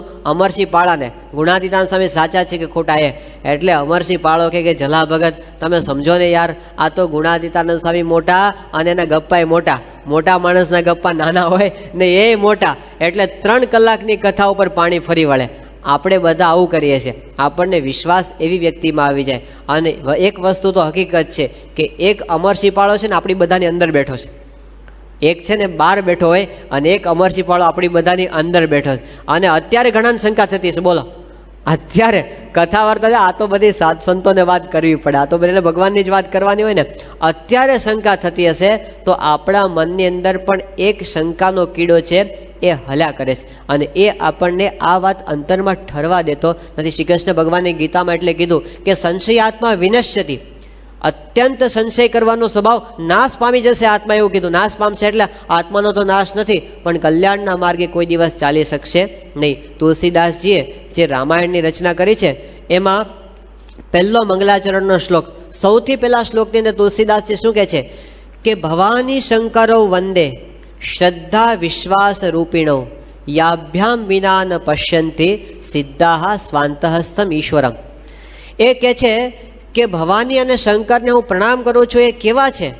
શ્રદ્ધા અને વિશ્વાસ સ્વરૂપ છે. શ્રદ્ધા એ શિવનું સ્વરૂપ છે, વિશ્વાસ એ ભવાનીનું સ્વરૂપ છે. આવું તુલસીદાસજી કહે છે. અને પછી કહે છે કે વિશ્વાસ અને શ્રદ્ધા એ બે વિના જ્ઞાની પુરુષ હોય, વિદ્વાન પુરુષ હોય, સિદ્ધ પુરુષ હોય, એ પણ પોતાના અંતરમાં રહેલા ભગવાનના દર્શન કરી શકતા નથી. આપણે બધાને અંતરમાં રહેલા પરમાત્માના દર્શન કરવા, પણ શ્રદ્ધા અને વિશ્વાસ વિના કોઈ દિવસ આ માર્ગે ચાલી શકાય નહીં, એવું તમામ મહાપુરુષોનું વચન છે. તો અહીં આગળ આપણે તર્ક છોડવા પડે. તર્કની એક લિમિટેશન, એની મર્યાદા હોય છે તર્કની. એ ભગવાન સુધી ન પહોંચી શકે કારણ કે એનું ક્ષેત્ર નથી. એની મર્યાદાની અંદર તર્કનો ઉપયોગ કરીએ તો બરાબર છે. એ જગ્યાએ ભગવાનની અંદર તર્ક ચાલે નહીં, કારણ કે એ તો બધાથી પર છે. તો ઘણી વખત ઘણા લોકો કહેતા હોય કે અમને તો છે ને ભગવાન દેખાય તો માનીએ. કેવડે ભગવાન જોઈએ બતાવો, અમે તો સાયન્સમાં મારનારા, અમે તો બુદ્ધિશાળી કહેવાય, તો અમને છે ને તમે સામે બતાવો ભગવાન તો અમે માનીએ. હવે આવા લોકોને શું કહેવું? એનો જવાબ સાંખ્ય કારિકાની અંદર 2500 વર્ષ પહેલાં આપી દેશે. એ લોકોને એમ કે અમે આધુનિક છીએ. ભાઈ તમે આધુનિક નથી. તમારા જેવા પ્રશ્નો તો હજારો વર્ષો પહેલાં પૂછાઈ ગયા છે અને એના જવાબ પણ અપાઈ ગયા છે. સાંખ્યશાસ્ત્રમાં એક જ શ્લોકની અંદર આનો જવાબ આપી દીધો છે. 8 કારણ બતાવ્યા. સાંખ્યશાસ્ત્ર કહે છે કે તમે એમ કહો છો કે ભગવાન દેખાય તો અમે માનીએ, તો એવું કોણે કીધું કે જે વસ્તુ દેખાય એ જ હોય અને ન દેખાય એ ન હોય? એવું કોણે કીધું? કારણો 8 છે. વસ્તુ હોવા છતાં ન દેખાય. અતિ દૂરાત, સામીપ્યાત, ઇન્દ્રિય ઘાતાત, મનો અનવસ્થાનાત, સૌક્ષ્મ્યાત, વ્યવધાનાત, અભિભવાત, સમાનાભિહારાત. 8 કારણ છે. બહુ દૂર રહેલી, અતિ દૂરાત, અત્યંત દૂર રહેલી વસ્તુ દેખાય નહીં. અહીં બેઠા બેઠા અમેરિકા દેખાય આપણને? નથી દેખાતું. તે કોઈ માણસ એમ કે મને આ આંખે કરીને અમેરિકા દેખાતું નથી એટલે અમેરિકા જેવી કોઈ વસ્તુ જ નથી. હવે એને મૂર્ખો કહેવાય કે બીજી કાંઈ? દૂર છે એટલે નથી દેખાતું. તારી આંખની લિમિટેશન છે. તો અતિ દૂર રહેલી વસ્તુ જોઈ શકાય. અતિ સામીપ્યાત, બહુ નજીક હોય તોય ન દેખાય. આપણી આંખ આપણને ન દેખાય. અત્યંત સમીપ રહેલી વસ્તુ પણ આપણે જોઈ શકતા નથી. ઇન્દ્રિય ઘાતાત, કોકની આંખ ફૂટી જાય અને પછી કંઈ જગત છે જ નહીં, જગત નાશ પામી ગયું. ભાઈ તારી આંખ ફૂટી છે, જગત તો જેમ છે એમનું એમ જ છે. ઇન્દ્રિય ઘાતાત મનો અનવસ્થાનાત, ઘણી વખત મન બીજે ઠેકાણું, આંખ ખુલી હોય તોય ના દેખાય. જોજો એવું થતું હોય છે. અહીંથી આપણે બહારથી કોઈક હમણાં આવીને બેસે સભામાં અને પછી આપણે કહીએ કે બહાર એક મારુતિ ફ્રન્ટી પડી હતી, એ કેવા કલરની હતી કે કંઈ મને ખબર નથી. કેમ? આંખ ખુલ્લી હતી ને, ખુલ્લી હતી આંખ, પણ મન એ ઠેકાણે હતું નહીં. તો મન બીજે ઠેકાણે હોય ને, આંખ ખુલ્લી હોવા છતાં આપણે જોઈ શકતા. મનો અનવસ્થાનાત, પછી કે છે સૌક્ષ્મ્યાત, બહુ સૂક્ષ્મ વસ્તુઓ એ આપણને દેખાતી નથી. બેક્ટેરિયા કોને જોઈ છે? આ આંખે કરીને કહો. એ આ આંખથી જોઈ શકે એમ નથી. અને વાયરસ તો એના કરતાં સૂક્ષ્મ છે. તો કોઈ વ્યક્તિ એમ કે બેક્ટેરિયા નામની વસ્તુ જ નથી, એવું ચાલે? ન છે, પણ તારી આંખથી દેખાતું. વ્યવધાનાત, આ દિવાલની પાછળ રહેલી વસ્તુ આપણને દેખાય નહીં, એ શું કહેવાય? વ્યવધાન. અભિભવાત, દિવસે આપણને તારા દેખાતા નથી, તો કોઈ કહે કે તારા છે જ નહીં, સૂર્યના પ્રકાશમાં અભિભૂત થઈ ગયા છે, બાકી એ તો એમને એમ છે. આટલા બધા કારણો છે, વસ્તુ હોવા છતાં દેખાય નહીં. અને છતાં કોઈ બહુ કહેતો હોય તો આપણે એને કહેવું કે અમારી બુદ્ધિ છે ને મને દેખાતી નથી. દેખાય છે બુદ્ધિ? કોઈ જોઈ છે બુદ્ધિ? તો શું કહેવાનું છે કે નહીં? કે હા એ તો છે, તોય ભગવાન છે ભલા માણસ. એના માટેની દ્રષ્ટિ કંઈક જુદી છે, અને એ દ્રષ્ટિ આપણને સંત આપે છે. એ દ્રષ્ટિ આપણને શાસ્ત્ર, તો ત્યાં તર્ક નહીં લગાવવાના, ત્યાં તો વિશ્વાસ. આ જીવનની અંદર આપણે જે જીવીએ છીએ, માણસ તર્કથી નથી જીવતો. માણસ શેનાથી જીવે છે? વિશ્વાસથી જીવે છે. વિશ્વાસ એ શ્વાસ છે. તો પહેલી વાત કરી કે વિશ્વાસો ગુરુ વાક્ય શું. પછી કહે છે સ્વસ્મિન દીનત્વ ભાવના. અહંકારને અને ભગવાનની કથા વાર્તાની ક્યારેય બને નહીં. હું બધું જ જાણું છું એમ કરીને જો આપણે બેઠા તો એક પણ શબ્દ આપણે ગ્રહણ કરી શકતા નથી. એટલે યોગી બાબા કહેતા કે કથામાં બેસું ત્યારે હું અજ્ઞાની છું એમ માનીને બેસું, કે મારે ઘણું સમજવાનું બાકી છે. આધ્યાત્મિક માર્ગમાં તો હું હજી સુધી કાંઈ સમજો જ નથી, એવો દીનભાવ ગ્રહણ કરીને બેસીએ તો કથાની અંદરથી આપણને કંઈક ગ્રહણ થાય. તો સ્વસ્મિન દીનત્વ ભાવના. પછી કહે છે કે મનોદોષ જય. મનને, ચંચળને સ્થિર રાખવું બહુ કઠણ છે. ચંચલમ હિ મનઃ કૃષ્ણ પ્રમાથી બલવદૃઢમ તસ્યાહમ નિગ્રહમ મન્યે વાયોરિવ સુદુષ્કરમ. અર્જુન કહે છે શ્રી કૃષ્ણ ભગવાનને કે ભગવાન આ મન છે ને બહુ ચંચળ છે. આપણે બધા અહીં બેઠા છીએ, મન કેવું છે? મન સામે વાત કરે છે કે આપણે આવીએ ને કથામાં, આપણે બધા ત્યારે મન આપણી સાથે આવે, અહીંયા આપણી સાથે આવી અને આપણને જગ્યા બતાડે કે આપણે ક્યાં બેસવું, કે આ પંખા નીચે સારી જગ્યા છે, એટલે આપણને ત્યાં બેસાડે. અને પછી આપણે બેસીએ ને પછી મન આપણને કહે કે તમે બેસો, કથા કેટલા વાગે પૂરી થશે? એટલે આપણે કે 11 વાગે પૂરી, 11 વાગે હું આવીશ, તમે બેસો. એમ કરીને મન ક્યાં જાય? ક્યાં જાય? પછી એ પછી ઘરે જાય, ઓફિસે જાય, અને બજારમાં જાય, અને સવારમાં છાપું વાંચ્યું, એમાં જે આવ્યું ત્યાં બધે જાય, અને ફરીને 2 કલાકે ચલો ટાઈમ થઈ ગયો, આપણે ઘરે પાછા, એમ કરીને એ વખતે ત્યાં આવે. તો મન એવું છે. આપણે અહીં બેઠા હોઈએ અને મન ક્યાંક બીજે ફરતું હોય. તો જુનાગઢની અંદર ગુણાતીતાનંદ સ્વામી કથા કરતા હતા, તો સ્વામીએ અભયસિંહ દરબારને કીધું, અભયસિંહ અહીં બેઠા બેઠા તમારું લોધિકાનું કામ થવાનું નથી, બટ અહીં આવી જાઓ. શું કીધું સ્વામીએ? અહીં પાછા આવી જાઓ. અહીં જ બેઠા હતા પણ મન લોધિકા પહોંચી ગયું હતું. એમ આપણે અહીં બેઠા હોઈએ, મન બીજે ક્યાંક પહોંચી જાય.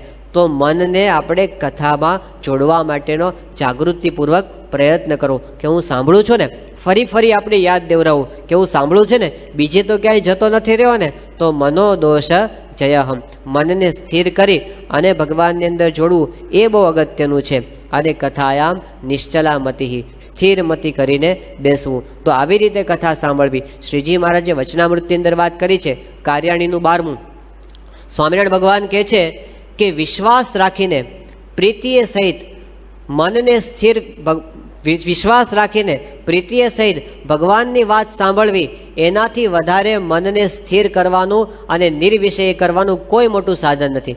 શ્રીજી મહારાજ કહે છે કે તમે તપ કરતા હશો, ઉપવાસ કરતા હશો અને માળા ફેરવતા હશો, એ વખતે પણ જેવું મન સ્થિર નહીં થાય એવું મન સ્થિર ક્યાં થશે? ભગવાનની કથામાં જો પ્રીતિ રાખશો તો તમારું મન સ્થિર થશે. તો મનને સ્થિર કરવાનો ઉપાય છે. અને જે કાંઈ પ્રોબ્લેમ્સ છે ને જગતમાં, ક્યાંથી શરૂ થાય છે? મન એનું ઠેકાણું છે.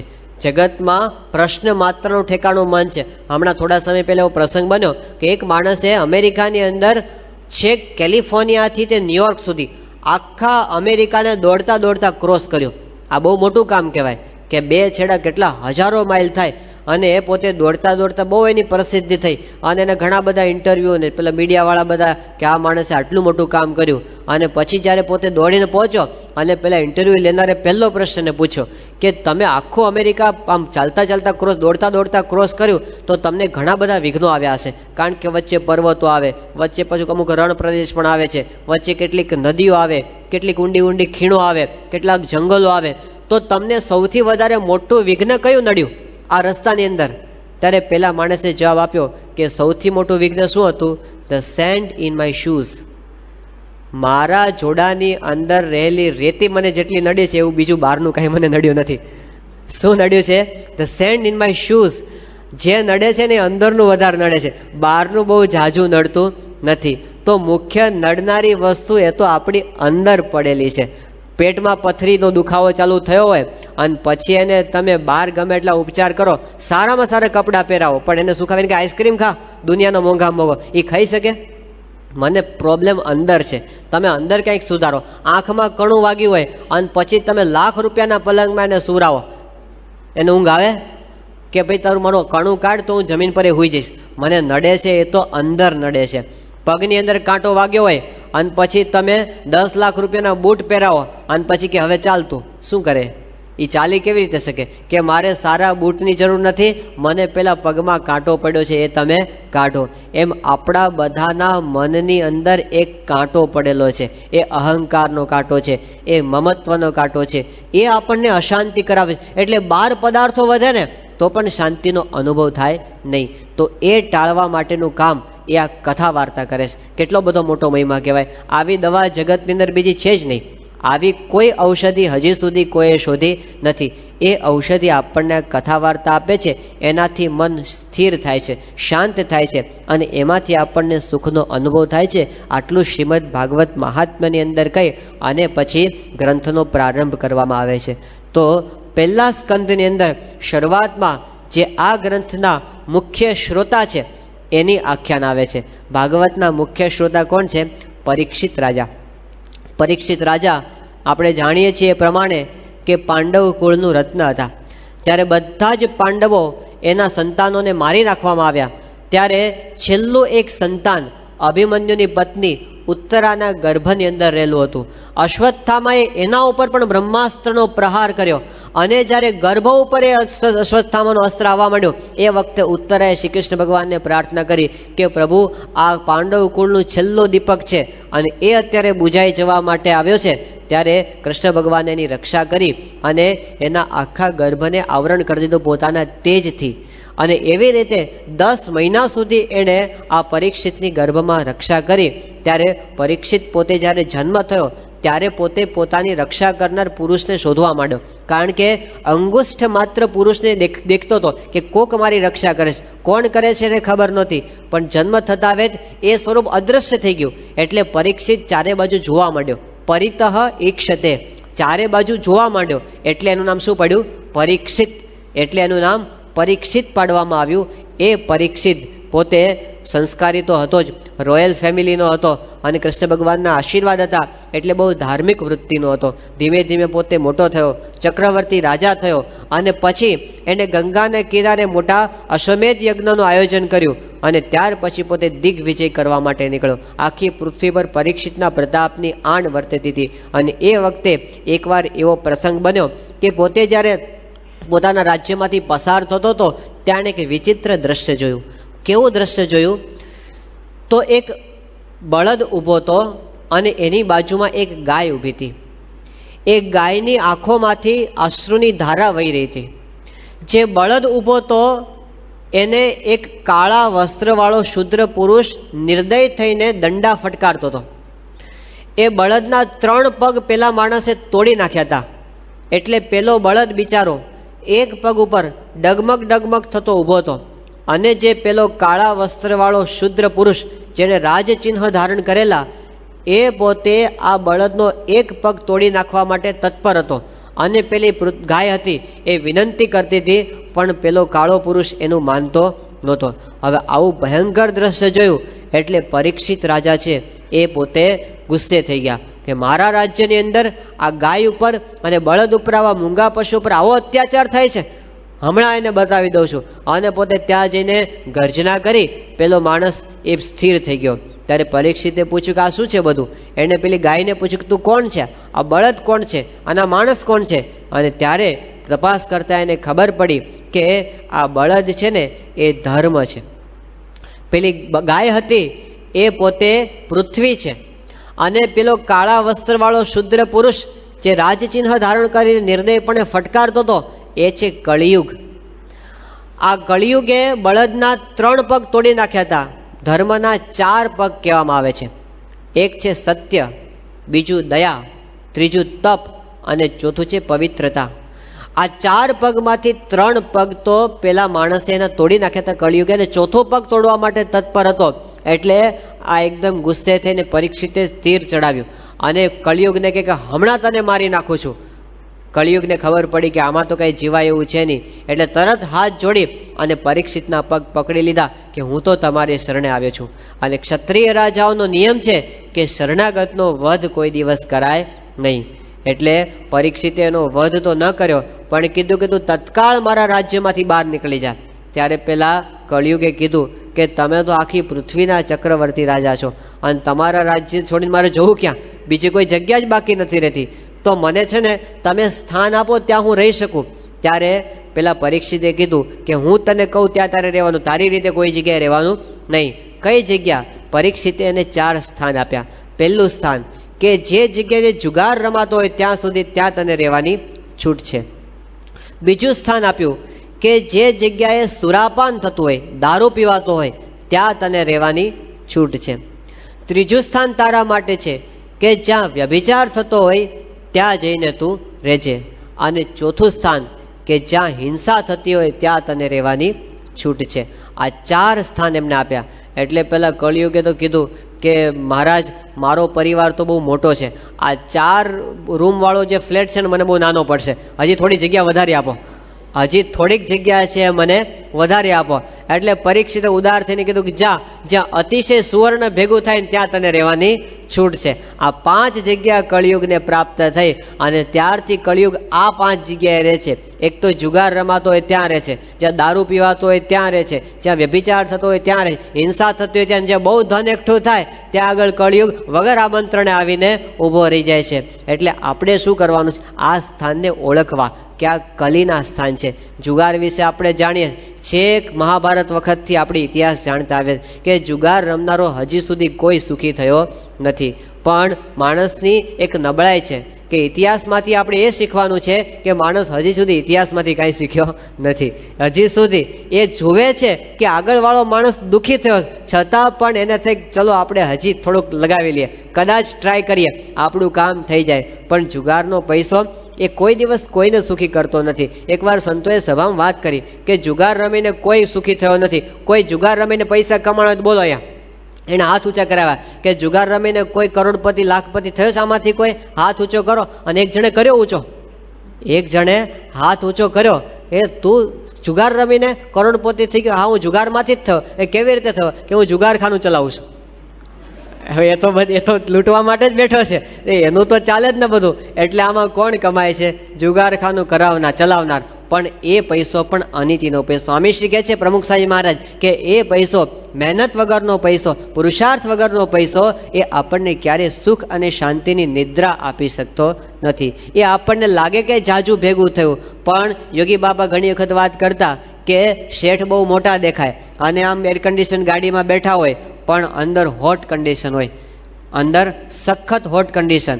અને જો તપેલી મૂકી હોય છાતી પર તો શું થાય? શેર ખીચડી રંધાઈ જાય. આંધણ મૂક્યો હોય તો આટલું બધું અંદર ધગધગતું હોય, એ તો બહાર દેખાતું નથી. અનિતિ કોઈ દિવસ સુખ નથી આપતી. મોટા પુરુષ તો બધાનું અંતરનું જોઈને બોલતા હોય, એને ખબર છે કે કોને કેટલી શાંતિ છે ને કેટલી. આપણને એમ કે આપણે મિનિસ્ટર થઈ જાય એટલે સુખિયા નથી શાંતિ. ત્યાં આગળ શાંતિ તો ભગવાનના ચરણારવિંદની અંદર છે.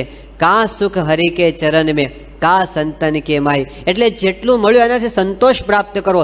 એવું ન રાતોરાત આપણે લખપતિ થઈ જાય. કેટલાક લોકો શું કહે છે કે અમે આમ જુગાર નથી રમતા, અમે આમ જુગાર નથી રમતા, પણ જન્માષ્ટમીને દિવસે રમીએ. હવે જન્માષ્ટમીનો મેસેજ શું છે? કૃષ્ણ ભગવાન પ્રગટ થયા એ કંઈ જુગાર રમાડવા માટે પ્રગટ થયા?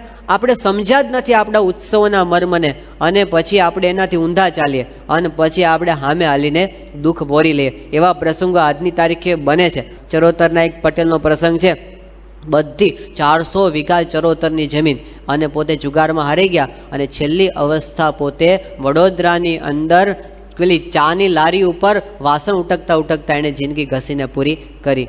તો અત્યાર સુધી કોઈ આ રસ્તે સુખી થયો નથી. તો સમજી રાખવું કે આપણે એ રસ્તો ના પકડો, મહેનતથી જેટલું કમાવું એટલું. એકવાર યોગી બાબા પાસે એક ભાઈ આવ્યા હતા. હવે એણે એવું સાંભળેલું કે યોગી મહારાજ છે ને એ આમ વચન સિદ્ધ પુરુષ છે, એટલે આપણે એમના આશીર્વાદ લઈએ ને તો આપણું કામ લાગી જાય. એ વખતે પેલા વરલી મટકા આવે છે ને, એ વખતે પેલું અમેરિકન ફીચર હતા, એટલે એમને એમ કે આપણે આંકડો લઈ આવ્યા. એટલે યોગી બાપા પાસે આવ્યા અને યોગી બાપાને કે બાપા આંકડો આપો. યોગી બાપાને શું કે બાપા આંકડો આપો. બાપા કે અમે કે આંકડા બાકડા આપતા નથી, અમે તો આશીર્વાદ આપે, જાઓ આશીર્વાદ છે. યોગી બાપા ધબ્બો મારતા, અને ધબ્બો માર્યો એક. એટલે પેલા એ કીધું, મનમાં શું વિચાર્યું કે આ મોટા પુરુષ છે ને એ આપણને મોઢે ન કે, મોઢે આપણને કે નહીં, પણ શું કરે, ઈશારો કરી દે, સાનમાં સમજાવી દે. એટલે યોગી બાપાએ ધબ્બો માર્યો ને, પંજો આપી દીધો છે આપણને. એટલે પછી ગયા અને શું કર્યું, એને જેટલું હતું એટલું પોતાનું ભેગું કર્યું, પોતાના મિત્રોનું ભેગું કર્યું, ઉછીનું વાછીનું લાવીને, કારણ કે આવતીકાલે આપણે કરોડપતિ થવાના જ છીએ, આજ લગાવી દો લગાવાય એટલું, અને બધું લગાવી દીધું. અને બીજે દિવસે પંજાને બદલે આવ્યો સત્તો, અને પોતે રડતા રડતા આવ્યા, કારણ કે હાવ ધોવાઈ ગયા હતા. યોગી બાપા પાસે, બાપા હું તો હેરાન થઈ ગયો અને પરેશાન દુઃખી પાયમાલ થઈ ગયો. યોગી બાપા કે ગુરુ શું દુઃખ આવ્યું કહો. કે બાપા ગઈકાલે હું તમારી પાસે આવ્યો અને તમે મને પંજો નહોતો આપ્યો. બાપા કે અમે ક્યાં આપ્યો હતો? કે તમે મને ધબ્બો માર્યો ને એટલે મેં સમજો કે પંજો તમે આપ્યો. બાપા કે પછી શું થયું? કે પંજાને બદલે આવ્યો સત્તો. બાપા કે હારું 2 વધારે આવ્યા. તે વધારે આવે એમાં બધું જતું રહ્યું, આમાં કે વધારે આવે ચાલે નહીં. પછી યોગી બાપાએ આશીર્વાદ આપ્યા. સાંભળજો, યોગી બાપાએ આશીર્વાદ આપ્યા કે બધા સાંભળો, બધાને આશીર્વાદ છે કે જે ભગવાનનો ભક્ત હોય ને એને કોઈ દિવસ લોટરી લાગે જ નહીં. આ આશીર્વાદ છે એમને આપણને. એટલે છે ને આપણે સમજી રાખવાનું કે આપણને કોઈ દાડો લોટરી લાગવાની નથી, એટલે એમાં આપણે પડવું નહીં. અને જો લાગી જાય તો સમજો કે હજી ભગવાનના ભગત થયા નથી, કારણ કે ભગતને તો લાગવાની નથી. આવા યોગી બાપાના આશીર્વાદ છે, એટલે એમાં ક્યારે પડવું નહીં, એમાં શાંતિ નથી. તો પહેલી વસ્તુ આ સમજાવી ભાગવતની અંદર કે કળિયુગનું સ્થાન એ જુગાર છે. બીજું સ્થાન બતાવ્યું એની અંદર કે આ વ્યસન સુરાપાન એ ભયંકર વસ્તુ છે. એની અંદર તો આખો સમાજ પાયમાલ થઈ, વિશ્વની મોટી મોટી સંસ્કૃતિઓ નાશ થઈ ગઈ. શ્રી કૃષ્ણ ભગવાનના કુળનો નાશ થઈ ગયો. ભગવાન કુળમાં હતા, યાદવ કુળમાં, અને છતાંય યાદવ કુળ બચી શક્યું નહીં, કારણ કે વ્યસનના ફેલના માર્ગે એ લોકો ચડ્યા. તો ભગવાન આપણે ભક્ત છીએ એટલે આપણી રક્ષા કરશે, પણ ક્યારે કરશે? જો એમના આદેશોનું પાલન કરશું તો આપણી રક્ષા કરશે. તો આ એમનો આદેશ છે કે વ્યસનની અંદર ક્યારેય પડવું નહીં. એમાંથી તો સમાજ દુઃખી થઈ જાય છે. અને આપણે જોઈએ છીએ વ્યસન એટલે ખાલી આ દારૂ નહીં સમજવાનું, બીજું પણ સમજવાનું, આ તમાકુ પણ સમજવાની, એ વ્યસન જ છે ને. આપણે એમ કહીએ છીએ કે ભારતનો દુશ્મન પાકિસ્તાન છે, નથી પાકિસ્તાન. એના કરતાં મોટો ત્રાસવાદ તો આપણા ઘરની અંદર છે, કારણ કે પાકિસ્તાને અત્યાર સુધીમાં ભારતના કેટલા સૈનિકો માર્યા હશે? 1000, 5000, 10,000. પણ તમાકુ છે દર વર્ષે 10 લાખને મારે છે. એની સામે કોઈ ઝુંબેશ ઉઠાવતું નથી કે આને કાઢો દેશમાંથી, મારીને કાઢો, એવો કોઈ ઝુંબેશ ઉઠાવતું નથી. પણ એ શત્રુ આપણા ખિસ્સામાં લઈને જ ફરીએ છીએ, મોઢામાં રાખીને જ ફરીએ છીએ, અને જાણીએ છીએ કે આ હેરાન કરે છે, પણ છૂટી શકતું નથી. ડૉક્ટરોય ખાય, બોલો, ડૉક્ટરને તો બધી ખબર હોય કે નહીં કે આ નુકસાન કરે છે, પણ એ ખાય, ખબર છે, પણ છૂટી શકતું નથી. આપણે નાદાર થઈને બેસી જઈએ વ્યસનો આગળ. સ્વામીશ્રી એકવાર એક બાબાને કીધું હતું કે બાબા હવે આ વ્યસન છોડો. તો દાદા કે સ્વામી વ્યસન ન છૂટે, હવે બીડી ન છૂટે, કેમ કે આત્મા કોસવાઈ જાય. આત્મા કોચવાય એવું કરાય નહીં. હવે આમાં આત્મા કંઈ કોચવાતો નથી. કેટલાક કે બીડી ન પીએ તો સવારમાં જાજરું ઉતરતું નથી. હવે નાનપણમાં કેટલાય ઘોડિયા એમને બગાડતા હતા. કંઈક લોકો કે એ વખતે થોડા કંઈ બીડી પીતા આવ્યા હતા બધા, પણ આપણે ટેવ પાડેલી છે, એ ટેવ આપણે છોડી શકીએ છીએ. એવું બળ હિંમત રાખીને જો આપણે છોડીએ તો છૂટે. સંતના બળથી છૂટે, આપણા બળથી છૂટતું નથી. ઘણી વખત એવું થાય છે, આપણું મનોબળ ઓછું પડે. એકવાર સારંગપુરની અંદર ત્યાં સંતોને ટ્રેનિંગ સેન્ટર ચાલે છે, ત્યાં અમદાવાદથી એક પ્રોફેસર આવેલા એક ક્લાસ લેવા માટે. એનું નામ હતું પ્રોફેસર હસમુખભાઈ રાવલ, અને બહુ જ પોતે વિદ્વાન મેનેજમેન્ટના ફિલ્ડની અંદર છેલ્લા 30 વર્ષથી એમણે પોતે આ મેનેજમેન્ટની અંદર ખાસ કરીને મોટિવેશન સબ્જેક્ટ ઉપર બહુ પ્રવચનો આપ્યા હતા. મોટિવેશન ઉપર, એમાં માસ્ટરી હતી એમની. એમણે પોતાના અનુભવની વાત કરી ત્યાં કે મારું 40 વર્ષથી એક વ્યસન હતું, બીડીનું વ્યસન. કેટલા વર્ષ, હું 9 વર્ષનો હતો ને, 9 વર્ષનો ત્યારથી મને, 9મા ધોરણમાં ભણતો હતો ત્યારથી મને વ્યસન લાગુ પડેલું. મારી પત્નીએ મને 100 વખત વાત કરી હશે કે આ વ્યસન તમે છોડી દો. 25 વખત મેં પ્રયત્ન કર્યા હશે વ્યસન છોડવાના, પણ છોડું ને અઠવાડિયું થઈને પાછું ચાલુ થઈ જાય. પણ આ 1.5 વર્ષ પહેલાં પ્રમુખ સાંઈ મહારાજ અમદાવાદ પધારેલા અને હું એમના દર્શન કરવા માટે ગયો અને સ્વામી પાસે આવ્યો અને સ્વામીએ ખાલી મારી સામે એક દ્રષ્ટિ કરીને જોયું અને મારે માથે હાથ મૂક્યો. એ સમયથી વગર બોલે મારું વ્યસન ગયું. ફરીવાર મને સંકલ્પ થયો નથી. તો આપણા બળથી ન છૂટે, ઘણી વખત ભગવાન અને સંતના બળથી છૂટી જતું હોય, તો એમને પ્રાર્થના કરવી, તો એ આપણને મદદ કરે. પણ મદદ ક્યારે કરે? આપણી દ્રઢતા હોય તો મદદ કરે. એ વિના આપણે જો ઢીલી વાત કરતા હોઈએ તો પછી એ મદદ કરે નહીં. તો આ વ્યસનને છોડવા માટેનો સંકલ્પ કરીએ તો આ ત્રીજો મુદ્દો છે, તો એમાંથી આપણે મુક્ત થઈ શકીએ. આ ત્રીજી વસ્તુ, કળિયુગનું ત્રીજું સ્થાન વ્યસન અને ચોથું સ્થાન છે વ્યભિચાર. ભારતીય સંસ્કૃતિ એ સંયમની સંસ્કૃતિ છે. આપણે ત્યાં પહેલેથી સંસ્કૃતિની અંદર સંયમને સ્થાન આપવામાં આવ્યું છે કે ગ્રહસ્થને પણ બ્રહ્મચર્ય વ્રત છે, એક નારી સદા બ્રહ્મચારી. તો એના માટે એવું વ્રત છે. અને ત્યાગશ્રમી માટે તો અષ્ટાંગ બ્રહ્મચર્ય વ્રત છે. પણ આ સંયમ સાથે તેન ત્યક્તેન ભુંજિતા, ભગવાને જે કાંઈ આપણને આ જગત બનાવીને આપ્યું છે એ કાંઈ પશુની જેમ વિષય ભોગવવા માટે નથી.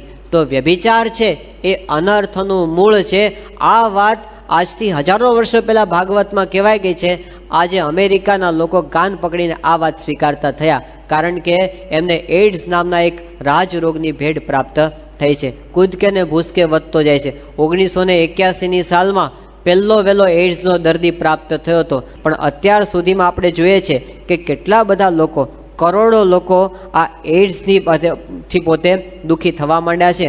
અમદાવાદની અંદર એકવાર એક પ્રસંગ બન્યો કે 23 વર્ષનો એક યુવાન, 23 વર્ષનો, છેલ્લી અવસ્થામાં પથારી ઉપર હતો અને છેલ્લા 6 મહિનાથી ભયંકર નરક જેવી યાતનાએ ભોગવતો હતો. એને ખબર પડી ગઈ કે હવે હું જાજુ જીવવાનો નથી. અને એ વખતે એને કોઈએ પ્રશ્ન પૂછ્યો કે તારી આ પરિસ્થિતિ કઈ રીતે થઈ? અને પેલા યુવાને જે જવાબ આપ્યો આંખમાં આંસુ સાથે, એમણે કીધું કે આજથી 2 વર્ષ પહેલાં એક વખત અમદાવાદની અંદર મારા મિત્રો સાથે હું નવરાત્રિના ગરબા જોવા માટે ગયો, એમાંથી મારી આ દશા થઈ છે. વિચાર કરજો, આજથી 30 વર્ષ પહેલાં આપણા ગરબા કેવા હતા અને અત્યારે શહેરના ગરબા કેવા થયા છે. આપણા ઉત્સવોની આવી પરિસ્થિતિ થઈ, એમાં જવાબદાર કોણ છે? આપણે જ. એની અંદર સાવ વલ્ગારિટી લાવી દીધી અને એમાંથી આપણે જોઈએ છે ભયંકર ભયંકર, જેનું વર્ણન ન થાય એવા કિસ્સાઓ એક પછી એક હવે તો ખુલ્લેઆમ આવવા માંડે. આખો સમાજ જાણે છે પણ કોઈની તાકાત નથી કે એને પડકારી શકે. પ્રમુખ સાંઈ મહારાજે ઝુંબેશ ચલાવી છે. એ પોતે કહે છે કે અમારે સંસ્કૃતિની સામે વાંધો નથી, અમે તો આ ઉત્સવનું પ્રતિપાદન કરીએ છીએ, ઉત્સવમાં ભક્તિ છે, પણ એવા ઉત્સવો આપણે ન જોઈએ કે સંસ્કૃતિનું પતન કરી નાખે, ખલ્લાસ કરી નાખે. અત્યારે તો ખાલી નવરાત્રિનું ટાઇટલ રહ્યું, બાકી ક્લબો નાઇટ ક્લબો બની ગઈ, એનાથી વિશેષ કંઈ નથી. એવું આપણે જોઈએ. તો જ્યાં સારી રીતે ઉજવાય છે એને આપણે પ્રોત્સાહન આપીએ, ઉજવો, સારી રીતે ઉજવો, પણ આપણા સંસ્કારો સચવાય એ રીતે. અને એની અંદર આ ભાગવત આપણને શીખવાડે છે કે પર નારી સદા, એને સદા માતા અને બેન તુલ્ય તમે દેખો, એને દીકરીની જેમ જુઓ. અને એવી જ રીતે સ્ત્રીને પરસ્પર પુરુષ પ્રત્યે. જો આ થશે તો આપણી સંસ્કૃતિ બચશે. બાકી આપણે નામના હિન્દુ રહીશું, નામના હિન્દુ રહીશું, બાકી હિન્દુનું એકેય લક્ષણ આપણી અંદર રહેશે નહીં. તો આ વ્યભિચાર છે એ આપણી સંસ્કૃતિને ખલાસ કરે છે. એ કળિયુગનું સ્થાન છે. આ ચોથી વાત કરી, ત્રીજી વાત કરી, અને ચોથું કહે છે કલી ક્યાં છે? તો જ્યાં હિંસા થાય છે ત્યાં આગળ કલી પોતે નિવાસ કરીને રહે છે. વિવેકાનંદ સ્વામી જ્યારે શિકાગો ગયા હતા અને ત્યાં અમેરિકાના લોકો એને કતલખાનું જોવા લાગ્યા કે જુઓ અમે કેટલું સરસ કતલખાનું કર્યું કે આ બાજુથી તમે ગાયને ઊભી રાખો અને જ્યાં આ બાજુ નીકળે ત્યાં તો સરસ મજાના માંસના પેકેટ નીકળે, અને આ બાજુ હાડકાનો ભૂકો નીકળે, અને આ બાજુ એનું ચામડું જુદું નીકળી જાય, અને બધું વ્યવસ્થિત રીતે જુદું પડી જાય. વિવેકાનંદ સ્વામી કીધું કે આ અમારી ટેકનોલોજી છે. વિવેકાનંદ સ્વામી જોયું અને પછી એણે કીધું કે મને એક પ્રશ્ન પૂછવા દો. એ શું છે? કે હવે તમે એવું કરી શકો કે આ બાજુથી આ બધું તમે રો મટીરિયલ નાખો, પેલી બાજુથી આખી ગાય નીકળે એવું થાય? આ રિવર્સ પ્રોસેસ થાય? એ તો અમારાથી કાંઈ થાય નહીં. તો કે જેને તમે જીવાડી શકતા નથી એને મારવાનો અધિકાર તમને નથી. આપણે મારતા શીખી ગયા. મારવું તો બહુ સહેલું છે, જીવાડવું એ અઘરું છે. તો હિંસા છે ત્યાં આગળ કોઈ દિવસ શાંતિ નથી. કારણ કે તુલસી હાય ગરીબ કી કભી ન ખાલી જાય. એ જે હાય છે ને, એ જે ગાયને મારી હશે અને એ જે કુકડાને માર્યા હશે અને એની જે હાય છે એ આપણને સુખ લેવા દેતી નથી. આપણી આસુરી વૃત્તિ આખી કરી નાખે. તો આપણે ત્યાં એ નિષેધ કરવામાં આવ્યો છે કે હિંસાની અંદર ક્યારેય પડવું નહીં. આ ચોથું કારણ બતાવવામાં આવ્યું. અને પછી પાંચમું છેલ્લું સ્થાન જે ભાગવતની અંદર બતાવવામાં આવ્યું કે કલીનું મોટું સ્થાન છે, અતિશય સુવર્ણ ભેગું થાય, આ એનું સ્થાન છે. એટલે કે જ્યાં જાજો પૈસો ખોટી રીતે ભેગો થાય, જાજો પૈસો ખોટી રીતે ભેગો થાય ત્યાં આગળ વગર કીધે ઝઘડા આવી જાય. ઝઘડાનું મૂળ શું છે? જર, જમીન અને જોરું, એ ત્રણ કજિયાના છોરું. શ્રીમદ ભાગવતના દશમ સ્કંદના ઉત્તરાર્ધની અંદર એક કથા આવે છે કે યાદવ કુળની અંદર શ્રી કૃષ્ણ ભગવાન જે દ્વારિકામાં રાજ્ય કરતા હતા ત્યાં આગળ સત્રાજીત નામનો એક યાદવ હતો. અને સત્રાજીત સૂર્ય ભગવાનનો ઉપાસક હતો. સૂર્યનારાયણે પ્રસન્ન થઈને સત્રાજીતને મણિ આપ્યો અને એ મણિનું નામ હતું સ્યમંતક મણિ. સ્યમંતક મણિ એ બહુ પાવરફુલ મણિ હતો અને રોજ 18 ભાર સોનું આપે. મણિમાંથી સોનું પ્રાપ્ત થાય રોજ. આવો એ પોતે આમ ચમત્કારિક મણિ હતો. અને સત્રાજીત જ્યારે એ મણિને આમ ગળામાં પહેરી અને આમ સભાની અંદર આવ્યો તો આખું પ્રકાશ થઈ ગયો આખી સભાની અંદર. એટલે બધા જુએ કે આ કોણ છે, ઓળખતા વાર લાગી. ખબર પડી કે આ તો સત્રાજીત છે. એટલે શ્રી કૃષ્ણ ભગવાને આ બધું જોયું.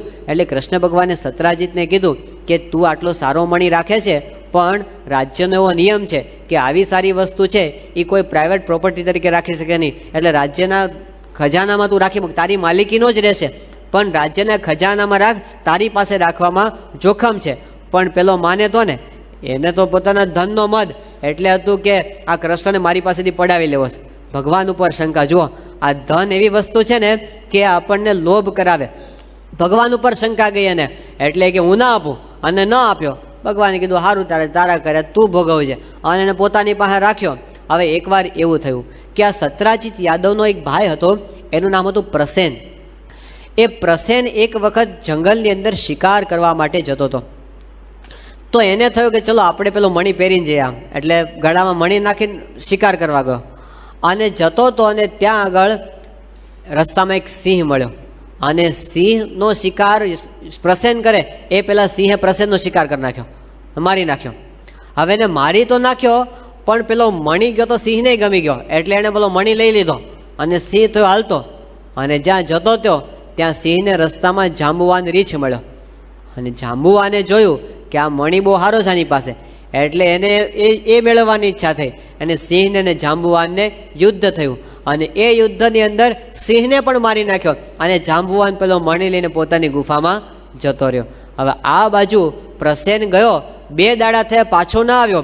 એટલે પેલા સત્રાજીતને શંકા ગઈ. બહુ તપાસ કરાવી, ક્યાંય મળ્યો નહીં. એટલે એમણે કોના ઉપર આળ નાખ્યું કે આ કૃષ્ણ જ છે. આ કૃષ્ણ મણિ માગતો હતો અને મેં ન આપ્યો, એટલે મારા ભાઈને માંડીને મણિ એણે લઈ લીધો. ભગવાને કીધું આ તો મારા ઉપર હાવ અમથું આળ આવ્યું, હવે મારે આનો ઉપાય કરવો પડશે. એટલે એ પોતે પ્રસેનને શોધવા નીકળ્યા. અને શોધતા જંગલમાં જોયું તો પ્રસેન તો મરી ગયો હતો. અને ત્યાંથી તો કોઈક સિંહના પગલા હતા.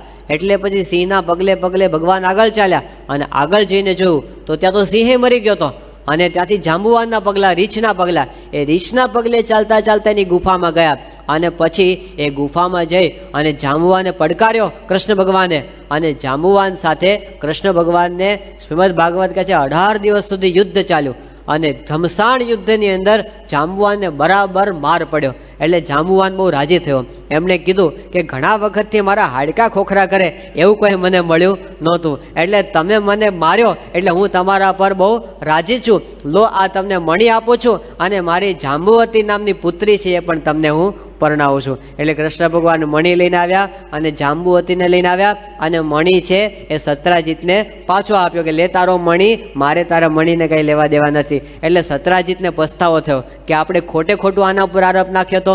એટલે પ્રાયશ્ચિત રૂપે એમણે શું કીધું કે લો આ મણી પણ તમને આપ્યો અને મારી પુત્રી સત્યભામા છે એ પણ તમને હું પરણાવું છું. એટલે સત્યભામા આવી, જાંબુવતી આવી અને મણી પણ આવ્યો. પણ મણી હતો એટલે કંઈ ઝઘડા તો પૂરા થયા નહીં. એ દરમિયાન એવો પ્રસંગ આવ્યો કે કૃષ્ણ ભગવાન છે એ હસ્તિનાપુરની અંદર આ બધા પાંડવોનો રાજસૂય યજ્ઞ ચાલતો હતો ત્યાં ઇન્દ્રપ્રસ્થમાં. એટલે ત્યાં ગયા હતા, બલરામ પણ ત્યાં ગયા હતા. પાછળથી શતધન્વા નામનો એક યાદવ હતો. એમને થયું કે આ મણી લેવા જેવો ખરો. એને મનમાં આમ મોઢામાં પાણી આવે કે આ મણી આપણી પાસે હોય તો સારું. એમાં અક્રૂરે અને કૃતવર્માએ ચડાવ્યા એને કે આ મણી જો અત્યારે કૃષ્ણ નથી અને બલરામ નથી અને અત્યારે તારે ચાન્સ છે જો લેવો હોય તો એ મણી રહેતો તો આની પાસે જ આપણે સત્રાજીત પાસે. એટલે તું હવે સત્રાજીતને મારીને લઈ જા. અને બધાએ બરાબર ચડાવ્યો એટલે પેલો ચડી ગયો.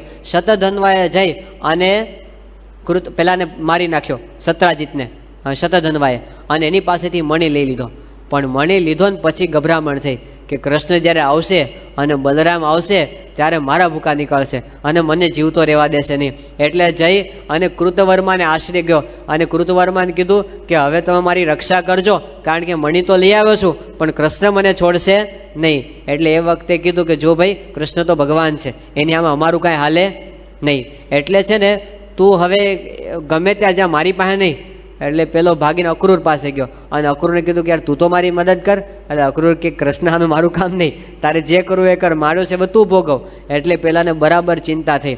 એટલે એણે કીધું અક્રૂરને કે મારો મણી તમે સાચો, હું ભાગું. તે મણી અક્રૂરને સોંપી અને પેલો તો ભાગ્યો. હવે આ બાજુ સત્યભામાને ખબર પડી કે મારા બાપને કોઈક મારી ગયું છે અને એ તો રથ લઈને સામે ગઈ ત્યાં કૃષ્ણ ભગવાનને બલરામની સામે, અને ત્યાં જઈને ઠપકો આપવા માંડી કે તમે જલસા કરો છો, મારા બાપને મારી અને પેલો શતધન્વા મણી લઈને ભાગ્યો છે અને તમે અહીં બેઠા છો નિરાતે. એટલે બંને ત્યાંથી મારતે ઘોડે પાછા આ બાજુ રથ લઈને આવ્યા કે આ મણી આવ્યો છે ને ત્યારથી ઝઘડા આપણા ઘરમાં મટ્યા નથી. અને આવીને પછી તો બંનેએ પીછો પકડ્યો શતધન્વાનો, કૃષ્ણ અને બલરામ બંને. પણ કૃષ્ણ બલરામ થોડા ધીમા પડ્યા અને કૃષ્ણ ભગવાન નીકળી ગયા આગળ અને આગળ જઈને પકડી પાડ્યો એને શતધન્વાને. અને એવા ગુસ્સામાં હતા કે ત્યાં મારી જ નાખ્યો શતધન્વાને. અને મારીને પછી એને ખિસ્સા ફંફોસ્યા તો મણી તો મળે જ નહીં. હવે જેના માટે માર્યો તો એ તો મળ્યું નહીં. એટલે કૃષ્ણ ભગવાન છે એ ઉદાસ થઈને પાછા આવ્યા અને રસ્તામાં બલરામ સામા મળ્યા. બલરામે કીધું કે કેમ કૃષ્ણ શું થયું? પેલો મળ્યો કે હા મળ્યો ને, કે શું મારી નાખ્યો? હા મારી નાખ્યો. કે મણી? એ મણી તો મને મળ્યો નથી. એટલે બલરામને કૃષ્ણ ભગવાન પર શંકા ગઈ કે આ છે ને આ મણી મને નથી આપવો, એની પત્ની સત્યભામાને આપવા માટે મારા પાસે ખોટું બોલે છે. એટલે બલરામને એવું ખોટું લાગી ગયું કે જા મારે તારો મણી નથી જોતો, એમ કરીને તો મિથિલા જતા રહ્યા. હવે આ બાજુ કૃષ્ણ તો કે મારા ઉપર હાવ આમથી શંકા, અને પોતે ઉદાસ થઈને ઘરે આવ્યા. અને ઘરે આવીને સત્યભામાએ પૂછ્યું શું થયું? કે શતધન્વા મળ્યો. કે હા મળ્યો ને. શું થયું? કે મારી નાખ્યો એને. પછી મણી? કે મણી તો કાંઈ મળ્યો નથી. એટલે સત્યભામાને શંકા ગઈ કે આણે છે ને પોતાના ભાઈને મણી આપીને મિથિલા મોકલી દીધો બલરામ ઉપર. હવે ભગવાન કે મારી પત્ની મારા પર વિશ્વાસ ન કરે, મારો ભાઈ મારા પર વિશ્વાસ ન કરે, આ ધન જ એવું છે કે જેમાંથી ઝઘડા વિના બીજું કાંઈ થતું નથી. એ દરમિયાન એવો પ્રસંગ બન્યો કે એવા સમાચાર કૃષ્ણ ભગવાનને મીડિયા દ્વારા મળ્યા કે અક્રૂર છે ને, અક્રૂર એ સમુદ્ર કિનારે રોજ સોનાની વેદીમાં યજ્ઞ કરે છે અને યજ્ઞ કર્યા પછી આખી વેદી દાનમાં આપી દે છે. એટલે કૃષ્ણ ભગવાનને થયું કે આની પાસે આટલી બધી મિલકત ક્યાંથી આવી? એટલે જઈને એને અક્રૂરની બોચી પકડી કે બોલ આટલું સોનું લાવે જ ક્યાંથી તું? કે પેલો મણી મારી પાસે છે. કે બોલ ને અત્યાર સુધી આ મારા ઘરમાંથી ઝઘડા મટે. જ્યારે એ વખતે અક્રૂર કે લો ભાઈ સાહેબ તમારો મણી તમને પાછો. ભગવાન કે મારે નથી જતો, તારો રાગ પણ રાજ્યનો કરીને તું રાખજે. આ રીતે આ ભાગવત આપણને સમજાવે છે ધનમાંથી ઝઘડા થાય છે.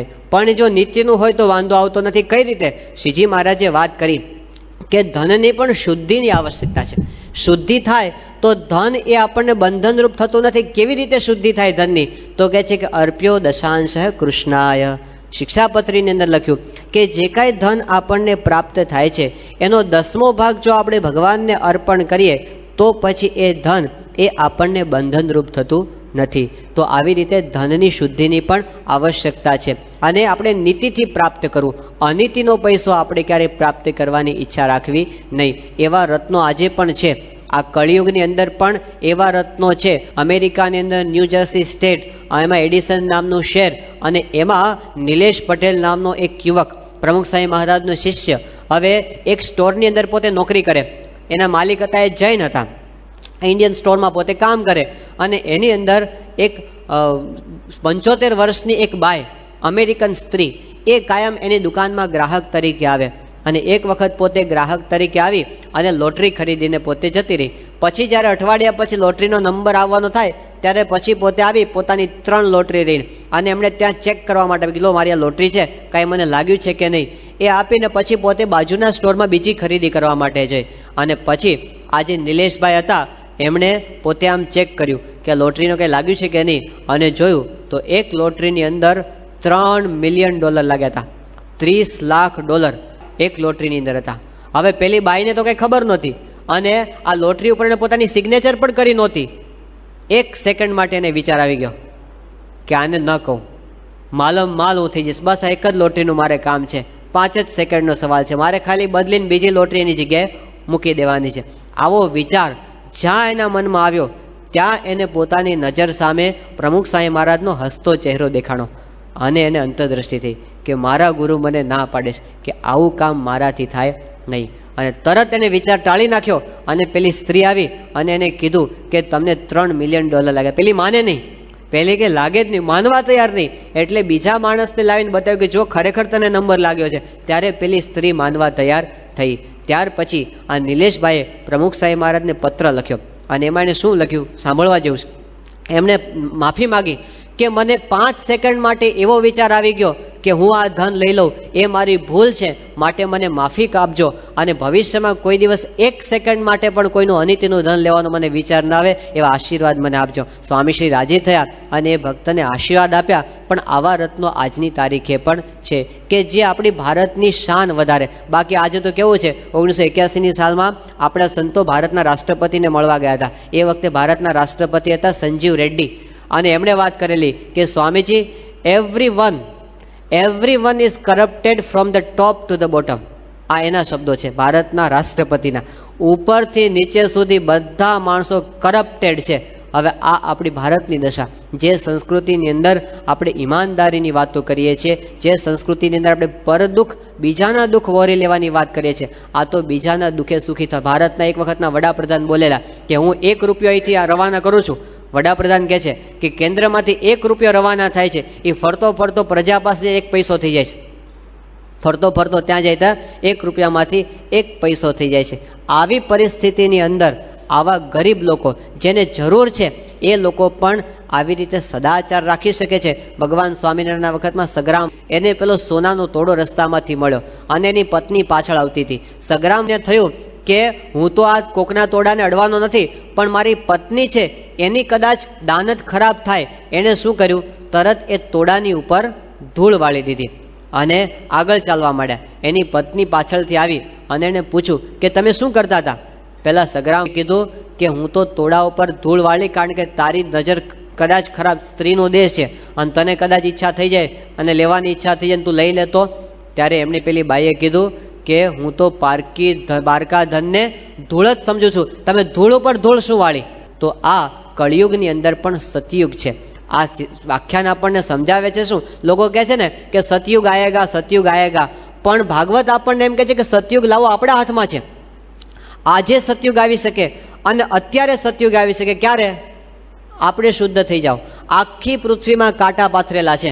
હવે આપણે શું કરવું? આખી પૃથ્વીને ક્યારે મઢાવવા જવાના? શું કરવાનું? આપણા પગમાં જોડા પહેરી લેવાના. બાકી તો સતયુગની અંદર પણ એ વખતે પણ રાવણના માટે શું હતું? કળિયુગ જ હતો. ત્રેતાયુગની અંદર હતો તો પણ હિરણ્યકશિપુ માટે કે એ લોકો માટે કળિયુગ જ હતો. અને આ દ્વાપર યુગની અંદર હતા એ લોકોની અંદર પણ કંસ માટે તો કાયમ માટે કળિયુગ જ હતો. અને અત્યારે જો આપણે શુદ્ધ વર્તન રાખીએ તો આપણા માટે પણ સતયુગ. તો આ આખ્યાન સાંભળીને, ભાગવત સાંભળીને આપણે સંકલ્પ કરવાનો કે આપણી અંદર આપણે કળિયુગનો પ્રવેશ થવા દેવો નથી. આપણે વ્યસનથી દૂર આવો સંકલ્પ કરીએ તો પછી કથા સાંભળી સાર્થક. એક વખત અમેરિકાની અંદર એવું થયું કે એક યુવકે પેલી એસે સ્પર્ધા હતી, નિબંધ સ્પર્ધા ટીનેજર્સ માટેની, અને એની અંદર એવો વિષય રાખવામાં આવેલો કે how would you change the world, આખા વિશ્વને તમે કેવી રીતે બદલી નાખશો, આવો વિષય હતો. યુવાનોને પૂછો ત્યારે યુવાનોનો તો કેવા વિચાર આવે બધા, દુનિયા કો બદલ ડાલો, આમ કરી નાખીએ, તેમ કરી નાખીએ, બોર્ડરલેસ વર્લ્ડ કરી નાખીએ, ઇકોનોમી બદલી નાખીએ, જાત જાતના બધા નિબંધો લખીને આપ્યા હતા. પણ એમાં જે પહેલો નંબર જે કિશોરનો આવ્યો એણે પોતાના નિબંધમાં ખાલી 3 વાક્ય લખ્યા હતા, 3 જ વાક્ય, અને આખા અમેરિકામાં એનો પહેલો નંબર. એટલે બધાને બહુ આશ્ચર્ય થયું કે આણે 3 વાક્યમાં શું લખ્યા હશે. એટલે કીધું એનો નિબંધ જાહેર કર્યો, અને નિબંધની અંદર લખવામાં આવેલું, પહેલું વાક્ય લખેલું, આઈ એમ એ મિસ્ચેવિયસ બોય, હું એક તોફાની છોકરો છું, પોતાની ભૂલનો સ્વીકાર કર્યો અને પહેલા વાક્યમાં. બીજા વાક્યમાં લખ્યું કે my father wants to change me, મારા પપ્પા છે ને એ મને સુધારવા માગે છે. અને ત્રીજું વાક્ય, from today I shell obey all the commands of my father, હવેથી મારા પપ્પા કહેશે ને હું કરીશ. આટલામાં એનો નંબર. બધાએ કીધું આમાં એને શું નંબર આપી દીધું, શું વિશેષણ લખ્યું છે? ત્યારે નિર્ણાયકોએ કીધું કે બીજા બધાએ હવામાં તુક્કા લડાવેલા કે હું ઇઝરાયલને બદલી નાખું ને પેલેસ્ટાઇનને બદલી નાખું ને ઈરાકને બદલી નાખું. આ માણસ પોતાના ઉપર આવ્યો કે દુનિયાને બદલતા પહેલાં કોને સુધારવાની જરૂર છે? પોતાને સુધારવાની. ટોલ્સ્ટોય હતા ને, ટોલ્સ્ટોય એકવાર પોતે પોતાનું કામ કરતા હતા, એમાં એનો નોકર આવ્યો અને ટેબલ પર પોતું મારીને જતો રહ્યો. એટલે ટોલ્સ્ટોએ પેલા નોકરને પાછો બોલાવ્યો અને કીધું કે તે શું કર્યું, કાંઈ ખબર પડી? કે હા સાહેબ, મેં ટેબલ સાફ કર્યું. કે તે ટેબલ સાફ કર્યું કે વધારે ગંદુ કર્યું જોતો ખરો? પેલું પોતું એટલું બધું ગંદુ હતું, ટેબલ ગંદુ કરીને જતો રહ્યો.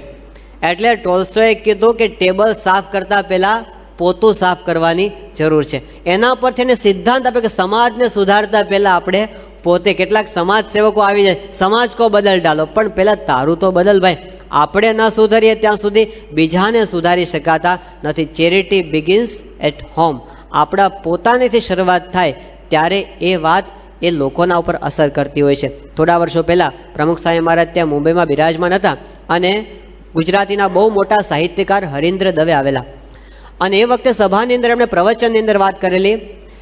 પ્રમુખ સ્વામી મહારાજને એમણે કીધું જાહેરમાં કે સ્વામી, તમે જેમ સારી સારી કથા વાર્તા કરો છો અને લોકોને ઉપદેશ આપો છો, એમ અમે પણ બધાને ઉપદેશ આપીએ છીએ અને વાતો કરીએ છીએ, પણ અમારી વાતોની કોઈને અસર થતી નથી, અને તમારી વાતોની બધાને અસર થાય છે, સાદી વાતોની પણ અસર થાય છે. એનું શું કારણ છે? એમણે કીધું હું જવાબ આપું. પોતે જવાબ આપ્યો. એમણે દ્રષ્ટાંત આપ્યું કે બેંકની અંદર આપણી પાસે બેલેન્સ ન હોય, 0 બેલેન્સ, અને પછી આપણે ચેક લખીએ 1 લાખ રૂપિયાનો, શું થાય? બાઉન્સ થઈને પાછો આવે, એમાં કંઈ હાથમાં આવે નહીં. એમ અમારી પાસે વર્તનનું બેલેન્સ નથી, અને અમે વાતો મોટી મોટી કરીએ છીએ, એટલે અમારા બધા ચેક બાઉન્સ થઈને પાછા આવે છે. અને તમારી પાસે વર્તનનું અબજોનું બેલેન્સ છે, તમારો ચેક ક્યારેય બાઉન્સ થતો નથી. એના હૃદયની આર પાર નીકળી જાય છે, કારણ કે સ્વામી પહેલાં પોતાના જીવનની અંદર મૂકે છે અને પછી બીજાને ઉપદેશ આપે છે, એટલે ત્યાગ કરાવી શકે છે. એના વચને લાખો એટલે વ્યસન મુક્ત થઈ શકે છે. એમના વચને યુવાનો ત્યાગાશ્રમ ગ્રહણ કરી લે છે. ભણેલા ગણેલા દેશના અને પરદેશના. એક જણને સિગારેટ તો છોડાવજો, ખબર પડે. ત્યાગ કરાવવો કેટલો કઠણ છે. એમને સંસાર ત્યાગ કરાવી દીધો. અને સંસાર ત્યાગ એટલે કેવો? અત્યારે 100 સંતો એવા છે, 100, જેણે અમેરિકાની અને લંડનની સિટીઝનશીપનો ત્યાગ કરીને ત્યાગાશ્રમની દીક્ષા લીધી છે. આપણે દોડીએ છીએ જેના માટે, અને એ બધો ત્યાગ કરીને આવી શકે છે. આ કલિયુગની અંદર પણ સતયુગ ઊભું કરી શકે. કોણ કરી શકે? એ સંત કરી શકે. સંતનું મોટું કાર્ય આ છે. ત્યાં નારદજી જંગલમાંથી પસાર થતા હતા, અને વાલિયો લૂંટારો આવ્યો, રત્નાકર, અને વાલિયાએ જોયું કે કોઈક મહાત્મા જાય છે, અને લાગ્યું સાધુ પાસે તો બહુ હોય બેલેન્સ, સાધુ પાસે તો એના બેંક બેલેન્સ બહુ મોટા હોય. એટલે એણે નારદજીને બરાબર પકડ્યા કે તમારી પાસે ભલે તમે આમ ધોતિયાને ગાતરે પહેર્યા, બાકી તમારી એક ચેકબુકમાં તમે શેર લખી નાખશો ને તો અમારી હાથ પેઢી તરી જશે. એટલે કીધું કે પકડું, તમારી પાસે જે હોય મને આપો. એ વખતે નારદજીને કીધું જે હોય એ મને આપી દો તમારી પાસે. એટલે નારદજીએ કીધું કે વાલિયા, તારા જેવો માગનારો પહેલો મળ્યો. કે કેમ? કે અત્યાર સુધી લોકો મારી પાસે કોઈક દીકરા માગતા હતા, કોઈક નોકરી માગતું હતું, કોઈક એવું કહેતું હતું મને સારું પાત્ર મળી જાય એવું માગતું હતું. તું પહેલી વાર એવો મળ્યો કે મારી પાસે જે છે એ તે માગ્યું. મારી પાસે તો ભગવાન છે, એ હું તને આપીશ. અને નારદજીએ વાલિયાને ભગવાન આપી દીધા, અને વાલિયામાંથી કોણ બની ગયા? વાલ્મીકી ઋષિ. આ સંતનું કાર્ય છે. આખી દુનિયાના બધા અબજોપતિ માણસોએ ભેગા થઈ અને પોતાની બધી સંપત્તિ વાલિયાને આપી દીધી હોત તો પણ જે નારદજીએ વાલિયાને આપ્યું એ કોઈ આપી શકત નહીં. સંતનું કાર્ય આ છે. મીરાબાઈ અને નરસિંહ મહેતાએ શું કહે? એક પણ હોસ્પિટલ બાંધી નથી. લોકો એમ કે હોસ્પિટલો બાંધો, સ્કૂલો બાંધો. મીરાબાઈ એકે હોસ્પિટલ બાંધી નથી, નરસિંહ મહેતાએ કે સ્કૂલ બાંધી નથી. અને છતાં પણ એ બધા કરતાં મોટું કાર્ય કર્યું છે નરસિંહ મહેતાએ અને મીરાબાઈએ. કારણ કે જે સ્કૂલ અને હોસ્પિટલ ન આપી શકે એ આપણને મીરા અને નરસિંહ મહેતાએ આપ્યું છે. એમણે આપણને એક દ્રષ્ટાંત આપ્યું કે આ દેહ કરીને આવો ભગવાનનો સાક્ષાત્કાર થઈ શકે. પોતાના જીવન દ્વારા એમણે આપણને ઉદાહરણ આપ્યું છે. તો સંતનું મુખ્ય કાર્ય આ છે કે એ આપણને ચારિત્ર શીખવાડે છે, ચારિત્રવાન સમાજ તૈયાર કરે છે. અને એ તૈયાર થાય ત્યારે પછી કાંઈ કરવાનું રહેતું નથી. તો ભાગવતની અંદર, કથાની અંદર પ્રથમ સ્કંદમાં આપણે પરીક્ષિતની આ વાત સાંભળ્યા કે જેના દ્વારા આપણે કળિયુગના સ્થાનથી મુક્ત રહી શકીએ એ આપણા હાથની અંદર છે. કથા સાંભળીને નક્કી કરવાનું કે આપણે કંઈક કરવું. નહીંતર કેવું થાય કે એક વખત એક છોકરો માંદો પડ્યો ને, એની માં છે ને ડૉક્ટર પાસે ગઈ, ડૉક્ટરે એને દવા આપી અને ઘરે લાવી માં પેલી ગોળીઓ હતી બધી. હવે દીકરાને કે બેટા લે આ ગોળી ખા, પણ દીકરો ખાય? ગોળીઓ તો ખાય જ નહીં. આ તો કડવી લાગે મમ્મી, હું ના ખાઉં. બહુ મહેનત કરી પણ દીકરો કોઈ રીતે ખાવા તૈયાર નહીં. એટલે પછી થયું કે હવે શું કરવું? એટલે એની માએ એક વિચાર કર્યો, બજારમાંથી પેંડા લઈ આવી અને પછી એક પેંડાની અંદર પેલી ગોળી અંદર ખોસી દીધી. અને પછી બેટેબલ કે બે પિન્ટુ અહીંયા આવતો, એટલે પેલો પિન્ટુ રમતો રમતો આવ્યો કે લે બેટા આ પેંડો ખાઈ જા. અને પછી પેલાને પેંડો આપ્યો એટલે છોકરો તો રાજી થઈ ગયો. પેંડો લઈને રમતો રમતો બહાર ગયો. 10 મિનિટ થઈ ને એટલે પાછો આવ્યો. એની માએ કીધું કે કેમ બેટા પેંડો ખાઈ ગયો ને? કે હા બે મમ્મી, પેંડો ખાઈ ગયો અને ઠળિયો ફેંકી દીધો. હવે ઠળિયો ફેંકવા માટે નહોતો, ઠળિયા માટે તો એ પેંડો હતો. એમ જેટલી કાંઈ કથા વાર્તા થશે અને વાતો થશે એમાં વાતો હશે, દ્રષ્ટાંતો આવશે, ઓઠાય આવશે, હસવાનું, પણ એ બધું શું છે? પેંડો. પણ એની સાથે સાથે ઠળિયો ફેંકી દેતા નહીં. આપણે અહીંથી ખંખેરીને ઊભા થવું નથી. પણ ફ્રોમ ટુડે, પેલા છોકરાએ સંકલ્પ કર્યો ને, from today I shell obey all the commands of my father. એક નાનો નિર્ણય પણ આપણા જીવનની અંદર આવે તો એ આપણા જીવનને ઉન્નત બનાવે છે. બાકી વાતો તો ઘણી બધી થાય છે અને થશે, એવી વાતોથી કંઈ ફાયદો થતો નથી. તો આપણા ગ્રંથો આપણને જીવન જીવતા શીખવાડે છે. એ જીવન જીવવાની કળા આપણા હાથમાં આવે એ ભગવાનના ચરણોમાં પ્રાર્થના કરીએ. સહજાનંદ સ્વામી મહારાજની જય.